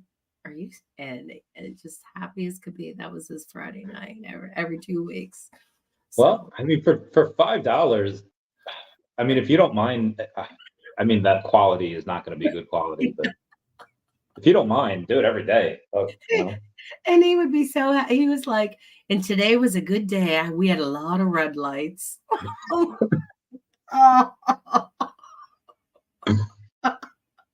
It's great. So, oh, yeah. Oh, God. The things that you learn and oh, my God. The things you see whenever you work in bars are just crazy. Just crazy shit. I've seen some. I'm sure you have too, right? I mean, you've done some. Haven't you worked in some bars before? Well, I was doorman for Leaky Lifeboat, and then Yeah. I started off as doorman at Lake Cafe, the gentleman's club, before I went to the dancing part. Yeah. And yeah, there was a lot of debauchery going on. There was there was this other. He wasn't like the doorman. He was just a bouncer on there, and he had a horrible like dairy or gluten allergy or something. And this one lady brought in a bunch of cookies for everyone. She's like, "Don't worry, they're gluten free," and they were not gluten free. And he was in the bathroom the whole night. And when you have like the bouncer like gone, um, guys are gonna be guys, and the girls that want these giant tips are gonna let like there were a ton of drugs, and there were a ton of drugs on girls and being snipped off the girls, like right in the middle. It's like, oh my god, if any cop comes in here, this is being shut down. And eventually they did get shut down. Not from that night, but um, it was Well, I one didn't girl. see so much like, I guess I didn't see so much like that, but just the crazy, like just the crazy shit that goes on, just the stories and just the craziness of this person doing this. Like it's crazy. Like, yeah, More of that happened on the military base than it did on, I think, because the military people are crazy. I could see that 100%. Yeah. Yeah. They I see that. Yeah. I mean, the fights, I mean, there were just so many things. The cat fights, oh, there was just, it was just every day going to work. It was like, what new kind of craziness is going to come up tonight? And there was always just, it was always just something. But I mean, eventually you're like to the point where it's like this just too much. You know what I mean? Like sometimes just like this, it's just, I got to get out of this. So, but it was fun when I was young, like watching what was going to happen today, what was going to happen tonight. I think that's just what your 20s is supposed to be. It's just wild, unhinged, and if you survive, that's why your 30s is better, because it's still fun but calm, and nobody gets too crazy. Yeah, people aren't usually hitting you over the head with a beer bottle or anything like that.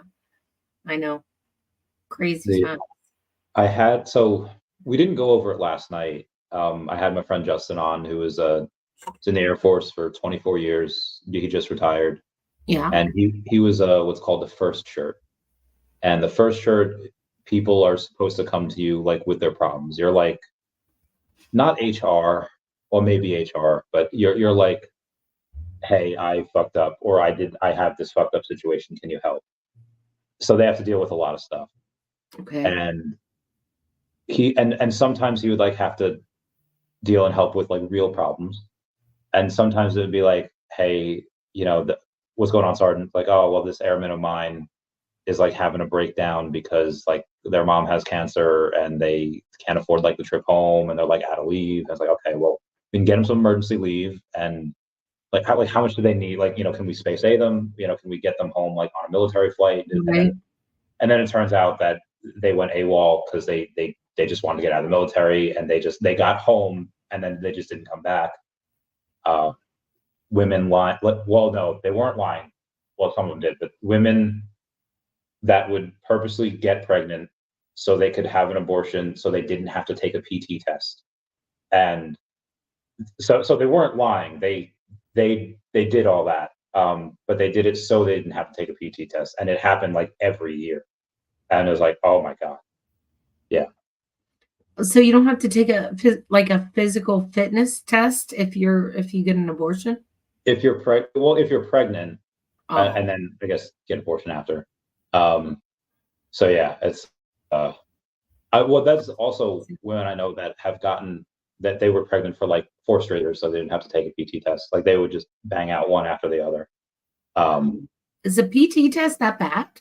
no, no. All right, so for you have to do like X amount of push-ups, as many as you can, like a minute. X amount of sit-ups, as many as you can in a minute, and then you just have to run like a mile and a half. Like it's a very simple. Well, you have to do it in a certain time, and you have to do like I think minimum like 40 push-ups, and I think minimum like 50, like 40, 50 sit-ups. Oh, you have to have a waist measurement too. So you get max points up until like 35 inches on your waist, and then Okay. you lose like a point each inch that you have about beyond that. And then I think you need to do the mile and a half in like maybe 12 minutes. So it's like it's very simple. Like it's not like a oh my God, but I guess if Right. It's you not like a strength test and you got to bench press 2 times your weight. And yeah, yeah, I mean it's just the Army sit ups. ACT or whatever that's called, like that's a lot more intense. That's like a 2 hour like stress test workout. Right. This you do in like 30 minutes, not even. Okay. Um, so yeah, it's but yeah, people do it just because they get out of shape, like I don't want to do it, and then they Right. So what happens if, okay, so what does happen if you go AWOL? So like, do, do depends they where. actually spend the resources to come find you? Or is it just that like you have to be off the grid? Like if they see your social security number come in through like, an employer or something like yeah, what's the deal? Do they like actively search for you, or is it like, well, if you pop up on the radar or something, they'll send someone to where they think you are? Like what happens? Well, they want to keep it in house. So if you don't show up to work, Mm, they'll send places to you. So when you first move to a base, if you're like young and new to the military, you're in like the barracks, you're in like the dorms, unless you're married. If you are okay. married, they make it would be this is how stupid the military is. They just like, hey, what's your address? That's all they need to do is just ask what's your address. But they make you draw a map to the quickest route to your house. Like again, they have your address, they have GPS capabilities. They make you draw a map out, and none of these guys like we're not artists. All right, here's base, here's these roads, here like it's the stupidest thing. So they'll send someone to your house, and they'll take notes like, okay, arrived at subject's house at this time. These cars are in here with this license plate on this thing. Um, Okay. what X amount of lights are on. All right, knocking on door at this time. Right. Female answers the door, identify people. So they take notes on all the interactions that happen. And if nobody comes in, because again, you don't want to go to your commander and say like, "Hey, I lost an airman. I lost this military personnel." Like that. You're essentially really expensive equipment. Right. But like Um, what if you're on base like in Texas and mhm. I'm from PA and whatever. I say I'm going home for I have leave. I have legit leave. And I don't really have a home anymore, right? Because my home's now in Texas. But I Yeah. go back and I just start like crashing at a friend's house or my mom has an apartment. Like, would they actually like come and try to like search for you, or will they just like go to like your last known address or your parents' house and look around and then just like wait till you pop up on the grid? Or On like that far a distance, I don't know. We had so we were in Jersey, and there were some people that did it in PA that they lived in like Philly. It was like 45 minutes away, an hour with traffic it would take. And they would go and find you in PA, but that again, that's like an hour away for right. something that's 1,000 miles away, 2,000 miles away. I don't know. I haven't experienced that. Um, there was one time where this guy was in Camden, and again, they wanted to keep it in house because like they didn't want to tell the commander. So they try to send like these two like white guys over into Camden, and then I was like, so I was like new. I was like, okay, I don't know. So these two other sergeants that happened to they had, they had just carried permits. They had guns. I don't even know they had permits. They're like, okay, we're gonna go armed, and we're gonna get him from Camden, because that's a really, really not good area. Yeah. And they, they pulled up like in uniform, knocked on the door. Hey, we're from the military base. We're here to get him. So and so. And they're like, okay. And then they went and they got him, and he came willingly. But if there was like a shoot, I don't know what would happen at that point. If you're shooting at I don't know. But there's a difference, right? I guess where guys that like want to go home to see their girlfriend and they're AWOL, or they just want to go to like a party or something and they're AWOL, versus like, I don't want to be in the military anymore. Like I'm out kind of AWOL, right? Like that's kind of different. Because I know that there's people that sometimes leave without permission, don't think they're going to get caught or within the time, and they're not really like trying to leave the military. They're just trying to get away. So I could see that. But I always wondered, like, what do they do? Like if you're on leave for a couple of days up from, North Carolina or Texas, and you go back, like, are they really going to like hunt you down and bring you back? I mean, I guess so, right? I mean, it might be easier to do that now that technology has, they check their social right. media, check wherever. Right. But I mean, you could be in the middle of, like middle America where there's nothing around, and they're probably not going to find you. Right. You can never get a government job again, if you wanted that, but because then they will put out something like saying like, hey, don't hire this person. This person's like AWOL is not missing. But there are people that are in Korea. I think they had a curfew, depending on how long you were there for. And the base, I think, closes, like the guards like close at a certain time. And if you weren't back by a certain time, you either you hecked up, you call someone, or you waited until the next morning. Hopefully you either had day off or your shift didn't start until later, and you get back on and do it that way. A buddy of mine told me about something like that, where they didn't make it in time to the gate. They had to just like kind of wander around for I don't know, like 8 or 10 hours, and then when it opened up back up, then they had to get back on, which they did. Yeah, I don't know. I mean, did they say like is there a way you can get out of the military if you want to? Like if you just hate it, can you just can you request to be released, or is it just like you signed up for this? Oh well. Like, or will they throw you in jail? Like what? Or if you just lay there like, nope, I am not getting up this morning. There's a couple of ways. So you can get kicked out, and you can get like a bunch of Article 15s, which is really bad paperwork. Okay. LORs, letters of not recommendation, letters something. Reprimand. Letter, and you can go and you can get kicked out, and you would get other than honorable. You Gotcha. Well, if you do something really bad, you get a dishonorable discharge, and that's horrible. I got you. You can get out with an other than honorable, which is not great. You're not going to receive any benefits, but it's not bad. Right. And then you can go to your command and be like, sir, I just won the lotto. I just won $1 million. Yeah, after a certain amount of money, you don't have to be in there anymore.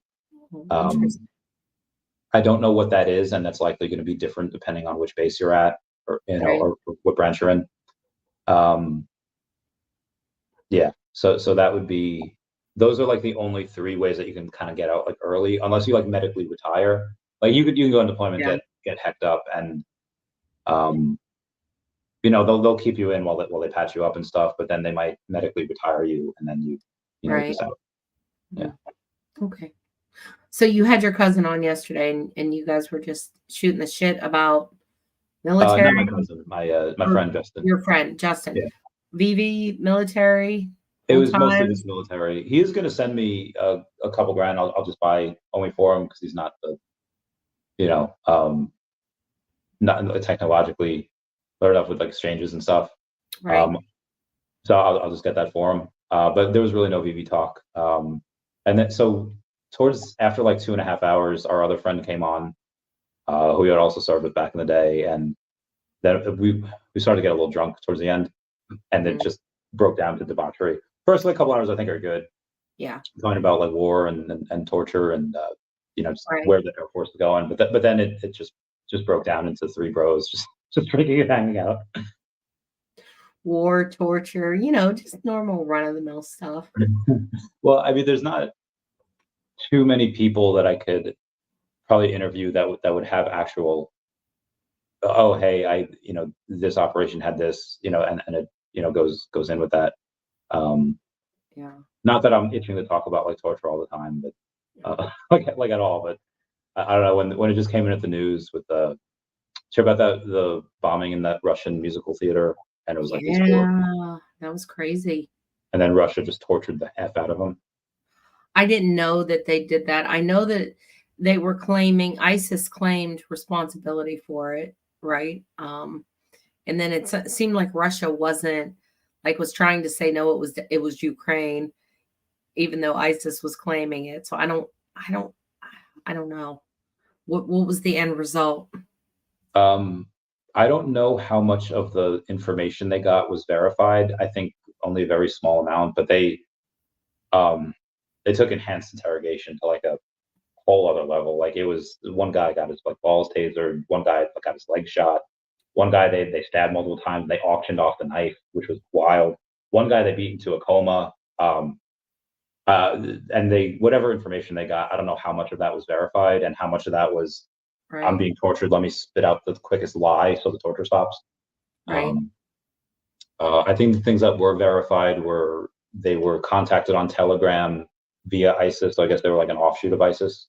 Mm-hmm. And so they verified that, and they verified not who the bomb maker, just like what type of bomb it was and all that. But that was it. It wasn't unless there was more and they're just not telling.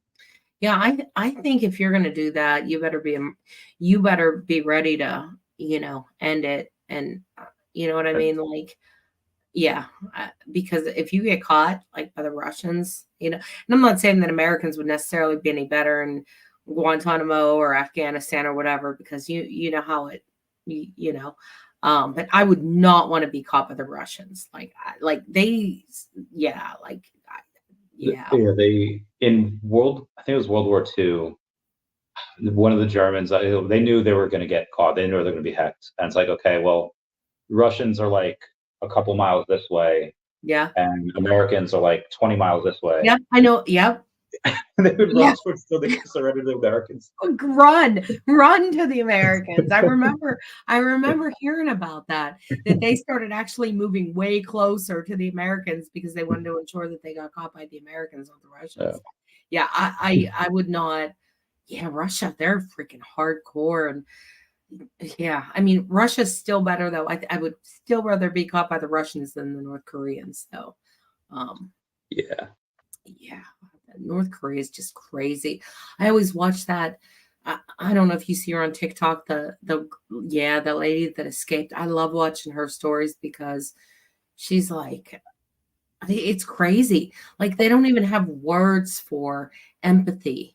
Like there's no word for empathy. And she's like, I hear humans are just naturally good or something. She's like, they're not. Like if you're raised, she's like, there's no empathy. Like, I don't know. This has all been cultivated. And the fact that like they don't know anything. Like they just think everyone's like I don't know. It's crazy. They keep all the info away. But what I like when South Koreans go and they send over like South Korean soap operas like on little like DVD players so they could all like watch it. I thought that was really cool. But yeah, do you know blockchain? Not blockchain. Janie, block Janie. Yes. So I had her. I didn't know this about she was just into Web3 and just whatever. But she's actually from North Korea and she has this crazy story. Or her mom's from North Korea. It's like a 4-hour podcast and she has like North Korean stories and she has like North Korean like relatives and all it's not the same stories as the lady that was on Joe Rogan, the one that had like that's what I'm talking about. But it's like very similar. I was like, oh my God, like I didn't know the podcast was going here, but there it went.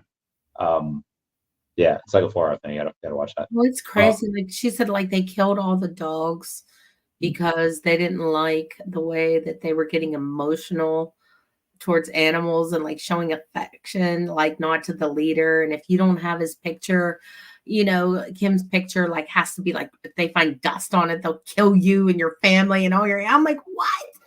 Like it's insane. Like they'll go get like your brothers and sisters, like they'll kill everybody. So it's like, could you imagine? I would be so pissed. I would be like, I can't believe you didn't clean Kim's picture off. You know? Yeah, if you don't cry hard enough, that you know when somebody of the family dies, yeah. Or the hard labor. I mean, it's like the one camp there, like people don't even make it much past 4 years because they're usually doing like the radioactive cleanup without, you know, of course, any kind of protection, and they just die of radiation sickness, you know, having them clean up the stuff. And you know, it's just it's for crazy. those of you that were asking, it's Chavez podcast number 116 with Jumpstart Janie. I don't know when the Korean talk happens, but yeah, that's wild. Sweet Chow, thank you for the super chat, saying if the NFT collectibles narrative doesn't hit, plus Kucoin situation, what do you think the high of OMI will be this run if we don't get any US exchange? So I guess Murphy's law there. Anything that could go wrong will go wrong. If the narrative doesn't hit and there's no US exchanges, assuming we hit everything else, VeVe OMI to NFT, burns from the supply, I would still say maybe like 1 to 2 cents. Yeah, I would say maybe 2 to 3 cents. If the narrative doesn't hit, but we roll everything else out. What do you think, Lori? I think we need an easy way to get people in and get people buying. If we don't get another exchange, that's going to be really rough. I mean, I'm assuming we're also going to get OMI on the web app as well. So, I mean, I obviously want exchanges, all of them, but that would be good too. There's just got to be a way for people not to have to go through craziness or terror or fear to easily get OMI. And I think until that changes, I mean, we have to have an easy way for people to get it. Yeah. But I don't know. I'm very cautious. I'm waiting for that NFT narrative to hit, and I don't know if it's here yet. It's getting there though. I mean, there's a huge difference in 3 years. Like there's a huge difference. You know, even just looking at Flow and looking at all those projects, we're leaps and bounds ahead, but it's still not there yet. I mean, it's so cliche, but God, we're still early. Like we're still early, and it's so hard. Agreed. James Williams asks, will bronze tickets burn OMI? Yes, it will. We probably won't get bronze tickets until I would say either end of Q2, if not Q3. OMI to NFT is that priority. Yeah. I'm still. I need more on those bronze tickets. Like I said, I don't know. I guess utility for the sake of utility, but I don't even know if it's worth rolling out of bed for 12 points or whatever it is. I don't know. I'm not going to be rough. I know the real value is the daily accrual, which I get that. Yeah. I hope there's more to be done with the tickets. You know, I hope that there's going to be, you know, maybe if you do a minimum of 10, or if you could bid those up or something like that to get into a special drop, or, you know, something like that. But just the converting them into 24,000 or whatever the max points is, or no, it's not even like 24,000. What is it? Like 5,000. That's not even a minimum bid.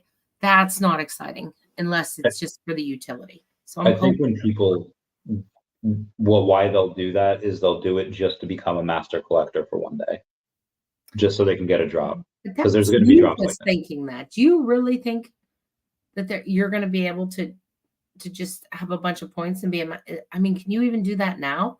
Like you can't do it now, but you'll be able to do that in the future. How do you know? Because you'll need to, let's say you need 2,500 points. If you need 2,500 points, and let's say you're getting 1,000 points a day, then you just have to put in like another 1,500, or assuming everyone's going to do it, put as many points as you can. And people do that. So one day can flip you up. See, I didn't think that would it works that way. Yeah, because it only counts for that one day. So you know how when you buy something from the store, it's like Yeah. 100 points, and if Yeah. you do it a couple of times, so this is essentially doing that. It gives you enough points, for one day. Because if you put in 5,000 points, that you have it costs 2,500 points right now per day, give or take, to be a master collector. Right. So if you put in 5,000, you're going to be well above that level. Okay. I guess I wasn't thinking of it like that. And then you're saying they would do drops that were for only for master collectors, is what you're kind of envisioning. Correct. Yeah. Possibly. Hopefully. And then you're going to have bronze ticket to accessory as well. Or I guess I'm excited for accessories. Yeah. I would like to see them start rolling out accessories soon. And maybe their drop, that would be cool to have some, their drop for the stakeholders for the 10 million, for the full maximum stakeholders. That would be really cool to have some special piece, because like you said, or like we talked about the other day, it's probably not going to be associated with any license. So it's going to have to be very VeVe centric. Yeah. I don't know about the O either. I'm not so sure about the red O. I don't know if we'll get that. Oh, for the airdrop? Yeah. But like a really cool accessory, that would be cool. I don't know. What do you think? I think the airdrop is going to be a collectible. I think the accessories are going to be different. Okay. But I don't know if the accessories will be NFTs. I hope they are. Oh, yeah, that's a good point. So you're saying the accessories. Okay. I guess I was just kind of assuming the accessories would be NFTs, but maybe not, right? I mean, I hope they would be. But so they said in the VeVe-verse, there's going to be some things that are super high mint, and then there will be some that are super low mint. I don't know how many of those will be NFTs. I don't know. I don't know. I don't know either. Like, I don't know. Like, yeah, I don't know, Randy. I'll be interested to see though, what kind of collectible they drop. We shall see. I can't wait. Have we only been going for 2 hours? Yeah, hour 57, right, y'all? No. Oh, you started at 5:30 with the news, right?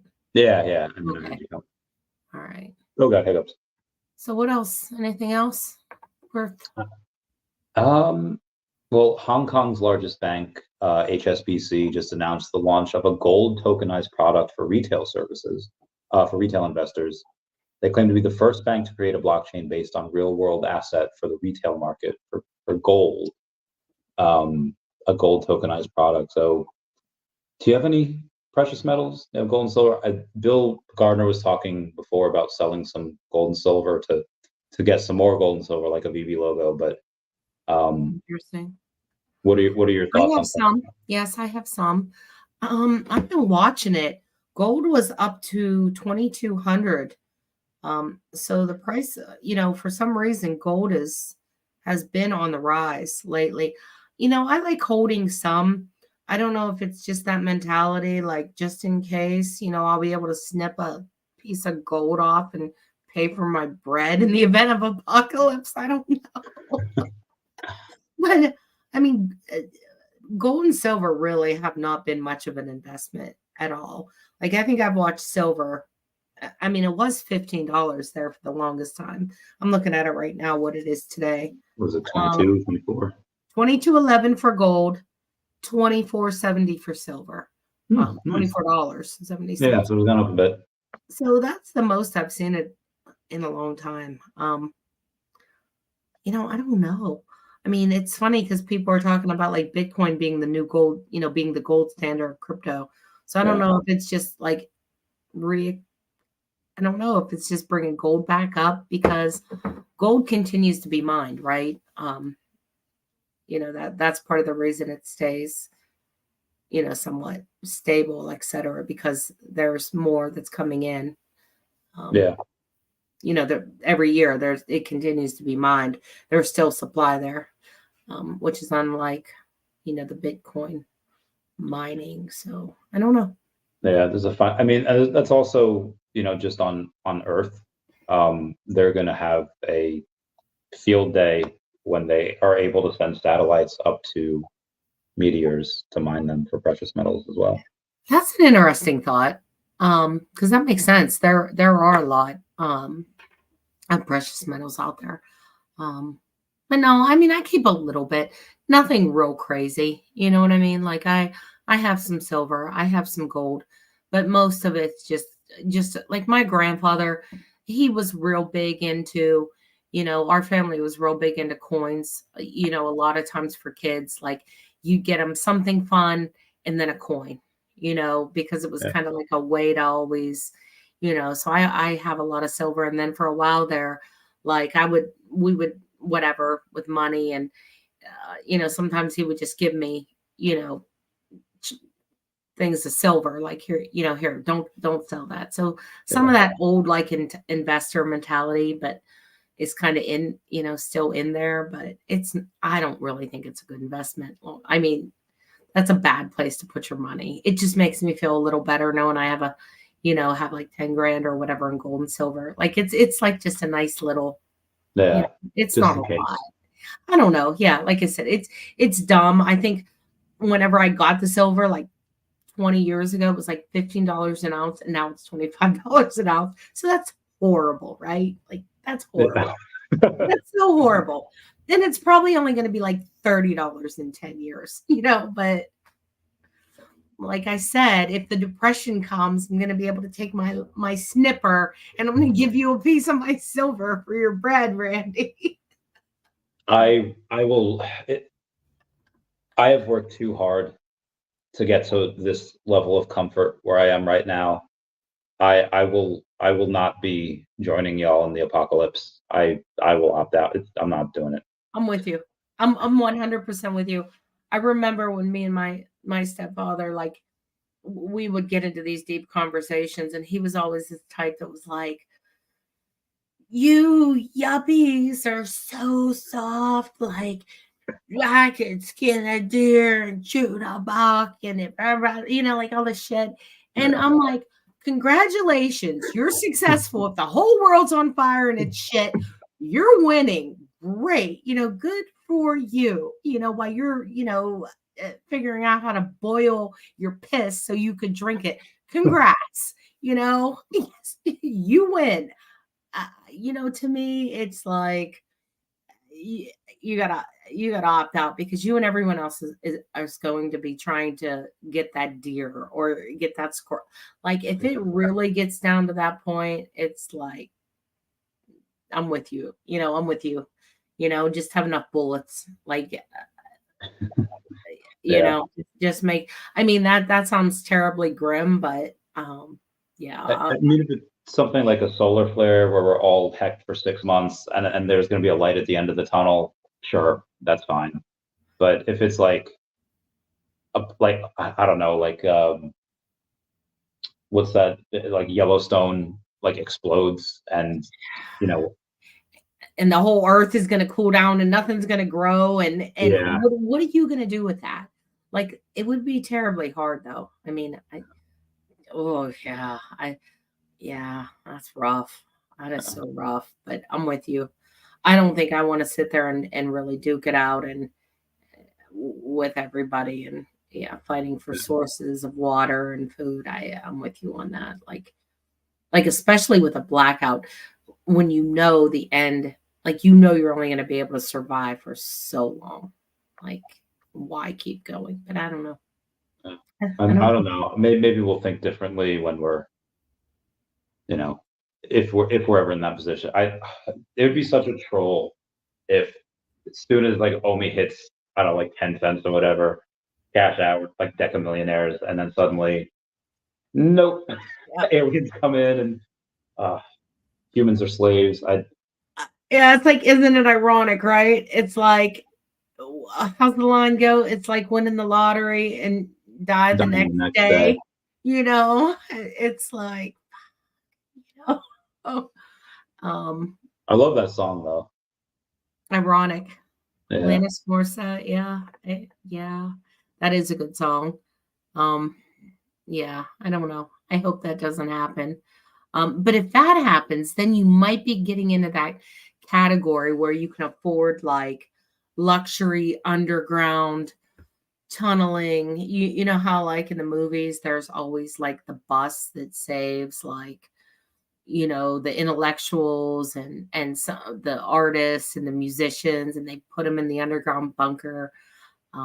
There's a really big one, um, Greenbrier. I don't know if you've ever heard of it. It's down in I West don't Virginia. believe so. For the longest time, it was just like this huge hotel. And then I think it was like the 1980s or the 1990s, the US decommissioned it. But underground, this below Greenbrier Hotel, it's in West Virginia. It was made for like a lot of the senators and their families and congressmen from DC to, just huge underground bunker with, yeah, I'm surprised you've never heard of that. Yeah, it's Greenbrier Hotel. And underneath it was just this massively huge bunker intended for DC and families in the event of nuclear fallout. That's where they would go and live. Yeah. Yeah. Yeah, you have to look up Greenbrier Hotel. I think it's West Virginia or Virginia. But I think they tore it now. But it's like they were serious. Like this was for nuclear fallout. And they were like, I think 2 years, there was enough like MREs and enough water, and they, so that humanity can repopulate. I think I'm on this wrong thing. The Greenbrier Resort in West Virginia? Yeah. Oh, okay. So it's a 4 point, it's a 5-star hotel now. Oh yeah. And it always was. Oh. But under it is where they had just built this huge underground bunker. This looks incredible. I don't want to go there. I kind of would like to go. I think that'd be interesting to go tour. We can make a group trip. Yeah, it looked fun. I liked have you ever been to Dover? The airport? England. Oh, no. Dover. The cliffs of Dover? No. What are they? Okay, so it is the east coast of England, and it's a city up on top of this huge cliff face. And I see it. Do people jump off? God, no. But underneath Dover, they have been using, there's a huge tunnel infrastructure that has been used throughout the different wars. World War I, it was a big communication center. For World War II, it is really cool, and you can go and tour. And it's kind of like a similar thing. But they would house troops. It's been like a foothold for England since like William the Conqueror. They've been using it, but it's kind of morphed throughout the years. And I think it was last used in World War II, where they had like a huge underground bunker with a bunch of, soldiers and communication, Enigma, decoding, and all that kind of fun stuff. But that was really, really cool. Just this huge underground, just huge. So I think that stuff's cool. If it's really big, I might go. I'm like an elf. I don't really like going underground. Like Gimli, like dwarves really. I don't know if you ever say Lord of the Rings. Elves and dwarves? I thought that's where they lived, underground. Well, the dwarves go, like they have mines and they're always in there. But I'm not like really claustrophobic, but I don't know if you ever seen like the cave diving where they're all like in super tight spaces. And, yeah, no, I'm with you. I don't want any part of that. Yeah. I mean, this is like where you can like roll, like you could roll full tanks into these spaces. Like they're giant, giant underground systems. But. So I just had a buddy of mine text me about Scorpion Casino. Okay. Fast growing casino reveals new token with shocking reward system. I'm very skeptical of it, but it is audited and KYC, 100% secure and verified. You can. I don't know anything. Scorpion Casino. Okay. And I don't know anything about it. I was wondering if you did. No. What are we going to do in Scorpion Casino? I don't know. It just said it's a pre-sale going on, and it goes on until until you get until 4 days from now, I guess on Easter. So if you buy on Easter, so they say they're featured in CoinMarketCap, Yahoo Finance, Bitcoin. I haven't heard of them. No. It says they're set to launch on multiple exchanges. I don't see that though. I don't know. I'm skeptical until I see somebody says, "Oh yeah, I've heard of it," etc. But you can get up to like casino credits with it if you hold the token. Oh, that's interesting. Yeah, but I've never heard of the casino. I've never heard of the Scorpion Casino. Yeah.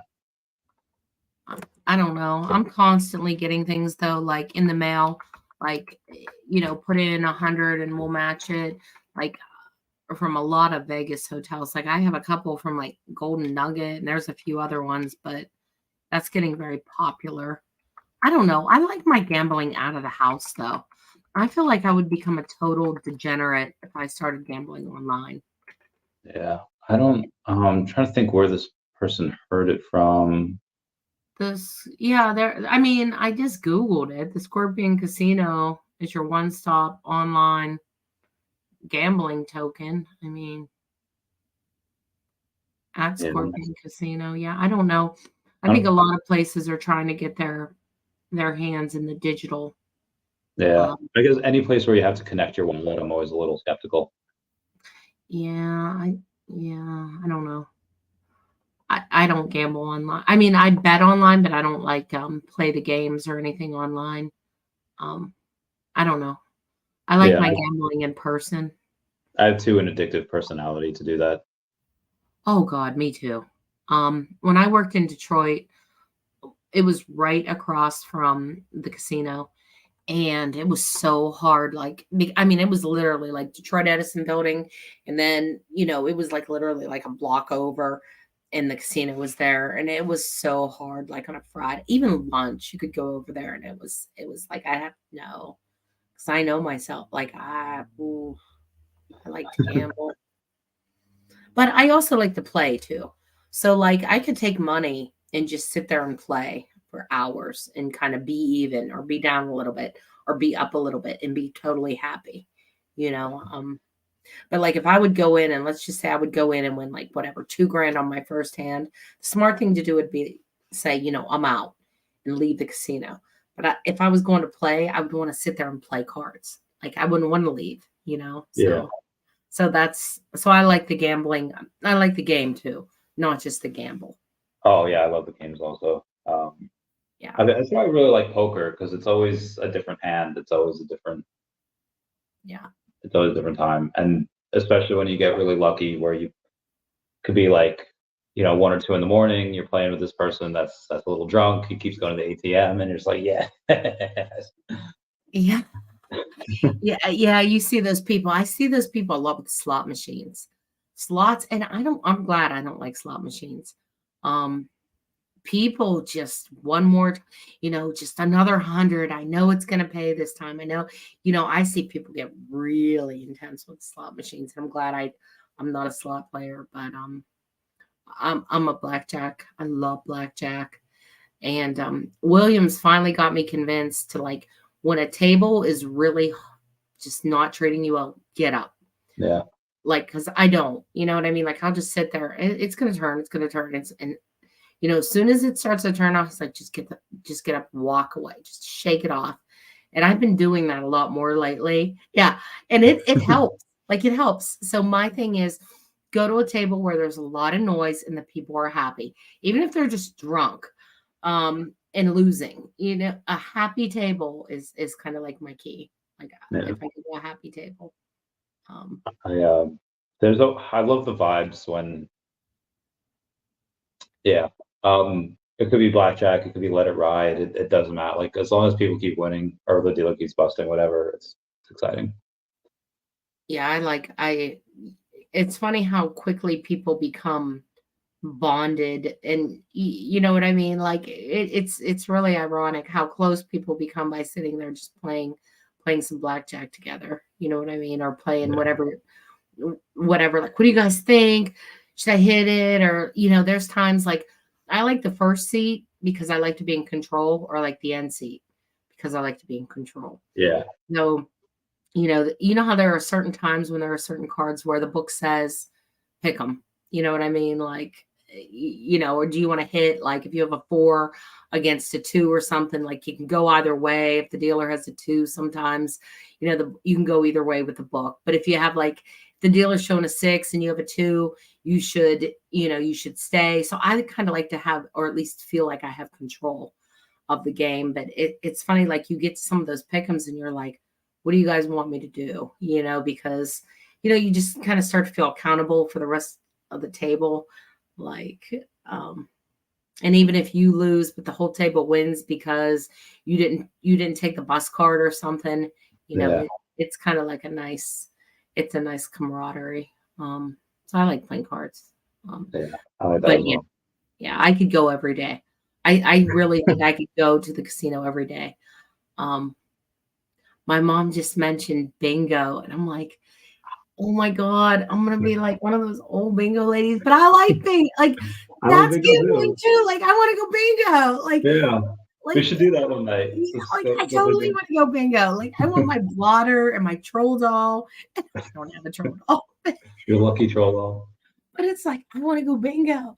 And I don't know. It goes back to that whole entertaining. Like, what is there really to do anymore? Like, I mean, there's always stuff to do. well, there is and there isn't. You know what I mean? Like, I think COVID has really effed up a lot of our activities and our business. A couple Saturdays ago, it was like 9:00. We were out looking for dinner. We couldn't find a place open. It was like there were, like, of course you had like your Applebee's but like all the local places and stuff. Like, it seems like since COVID, like, just a lot of things aren't open that late and things close up. And I don't know. It seems like COVID took a lot of places down too. You know what I mean? But I want to try Top Golf because I have not. I heard that was really fun. That's cool. And I think I want to try the axe throwing too because that seems like that's hard. Some people are natural at it. I am not. Oh, it's hard. It is for me because it's like look hard. Like they're just like yeah, it's like whenever I like throw it, it like curves a little bit to like the right or left, and I hit it like not where you're supposed to, and maybe 1 out of every 5 throws it sticks for me, and the other 4 times it just goes right to the ground. Like I'll hit the board, but then I get it. Okay, so you have a problem getting it to stay. Yeah, like making it straight. Yeah. Yeah. See, I would be afraid, like bowling a couple of times. I have flung back. Oh, there we go. And the ball has released backwards, so I could just like whoops, and like wind it up and going backwards, and it just like the axe going behind me and like taking someone's head off or something. I don't know. Do they protect the people behind you too, or? I think they do now, but there was a video I saw of this girl that had thrown it. It bounced off, and if she hadn't have ducked, it would have like gotten her right in the face. I think, and it went behind her. That's what I mean, like slipping out of your hand when you're kind of like, you know what I mean? Like I think now they do, but up until like recently, like they didn't. Like yeah. I mean, I think that would be a fun thing to go do, but I don't know. Would you get sick of throwing the? I don't know. How long were you entertained? I mean, I was still entertained by it up until the left. Like I was never not entertained by it. I was just more frustrated. Like, oh man, I can't get this. There was, but I love that. Like anything that, even stuff that I'm not good at. Like there's certain video games that I'm not really good at, but I like. And there's something like I love laser tag, but you get like really sweaty when you're just going around. It's like my vision's not good. I like paintball and laser tag. I don't have the bit. Like, I got messed up in paintball when we went a few years ago. Like I had like it bruised the shit out of me. It was fun. I mean, it was fun. I just couldn't see very well. So I got beat up pretty good, but yeah, paintball hurts, and also like I sweat a lot, so I was like fogging up my like mask I couldn't see either, just because it was all foggy, and I was like, oh man, this sucks. Yeah. All right. So you have whale stuff tonight or what? Pretty much. I mean, I had a meeting before as well. Now it's just going to be. I was supposed to. I'll talk to you about it after. But yeah, we have a couple things to do. Okay. But how long do I have before you about ready to bounce? Well, I don't know. We've been here. I don't know. What else do you want to talk about? Do we have anything else that's on the news here? Really? I think we went over a lot. I mean, we covered the drops, past, future. Yeah, we covered OMI. So I guess we have two things here. Vincent Zerzolo is auctioning off his giant size X-Men #1 CGC 9.9. Yeah. And somebody asked, do you take OMI as payment? And he said, not yet. I think it'd behoove him if he would take OMI as payment now. But yeah. We haven't had a really big OMI purchase. I think whenever you see like a 6-figure deal or like a 7-figure deal, it's like, oh, okay, that's interesting. We just haven't had that with OMI yet. We've had that on the VeVe app where someone sold for like 6 figures, but we haven't had the big we haven't. OMI thing yet. Yeah, I think I saw that. They expect that to go for like what, like 6 million or something, or his last one sold for like 1.8 million. It was Action Comics number like 27, and it sold for like 1.8. It's crazy. Giant Sons X-Men, but that first appearance, Storm, Nightcrawler, and Colossus. So yeah, that'll go for really big. And 9.9. There's not a ton of them. And I guess the last thing is Cryptoys had a Yoda drop. Did you get one? I did. I got a rare. I did get a Yoda. I did because it was a Yoda. Yeah. Oh well. So how many are they? All Yodas? And there's just different rarities of Yoda. William just mentioned that Cryptoys dropped Yoda, and I said, wait a minute. I thought like that they had already dropped that, and it was super hard to get. He's like, yeah, but now they're dropping more. So I think they only dropped like 3,000 of them, maybe. I don't know. He just went in and grabbed one. Okay, so out of the 3,000, all of them were Yoda? I believe so. I believe so. But it's not a first appearance Yoda. No, it's not, because they already dropped. No wonder it didn't sell out. Okay. They already dropped Yoda, but it was really hard to get. Remember, it was like one of those, because someone was really angry that they had bought like 600 Cryptoys and weren't able to like complete the set. God damn. Because they were only like, because there's no secondary market. Yeah, and there's no secondary market. Yeah. So it didn't sell. How many did they sell? I'm curious. They didn't sell out. I don't know how many they sold though. Yeah, you also have I do get emails from DC as well, and I see that they're dropping a second kind of back cow, that legendary pack, or they're dropping that. I don't know about that. I mean, I do have an OG bat cow. I'm looking here. It's the Legacy Cows collection, $49 or $50, $49.99, and what it gives you. Yeah, I guess I don't know. I don't think. What do you think about that one? You still don't. You don't have a. What it says, they come alive with augmented reality. Yeah, you get to vote and influence the comic. Yeah. Crafting with DC Overdrive. So you get to craft your own limited edition. I'm sitting here reading it. Legacy Cows.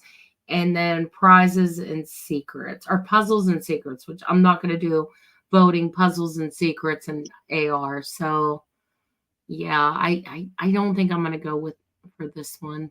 I don't know. Yeah, I mean, eventually I'll get an old school cow just for the history, even after that they don't have utility for that anymore at some point. But I think it's, if people like it and they get enjoyment out of it and they use it and it's fun, by all means, get it. Yeah. Not really my scene, but again, people like it and that's great. Yeah.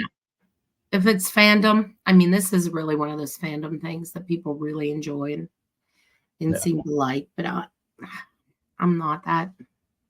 That's not me. But Cryptoys, what the hell?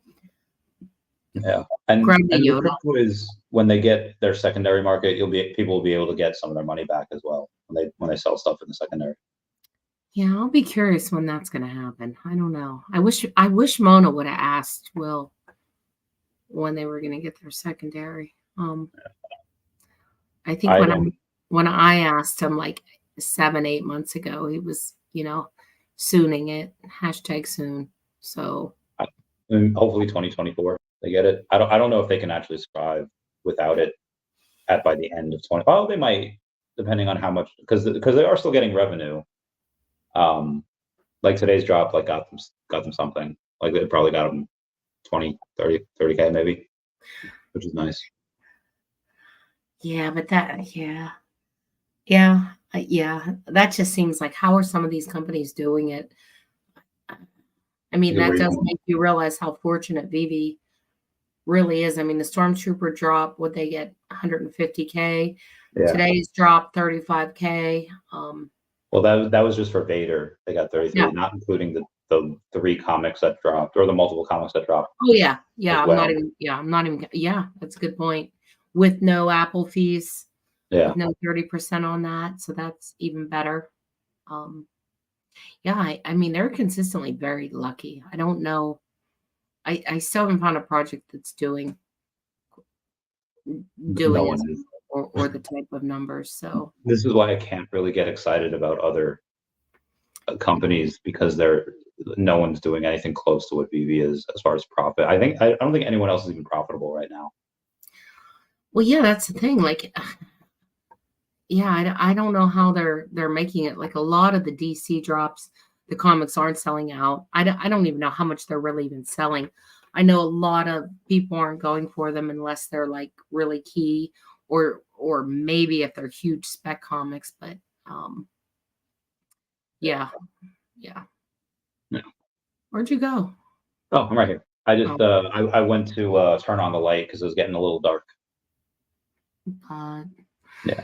Yeah. So that's really about it. That'll be about it. We'll go and get we'll talk off camera for a little bit. Everyone, thank you for coming on. It means the world that you're here. Thank you all for the super chats. I love you all. Class dismissed. Yeah.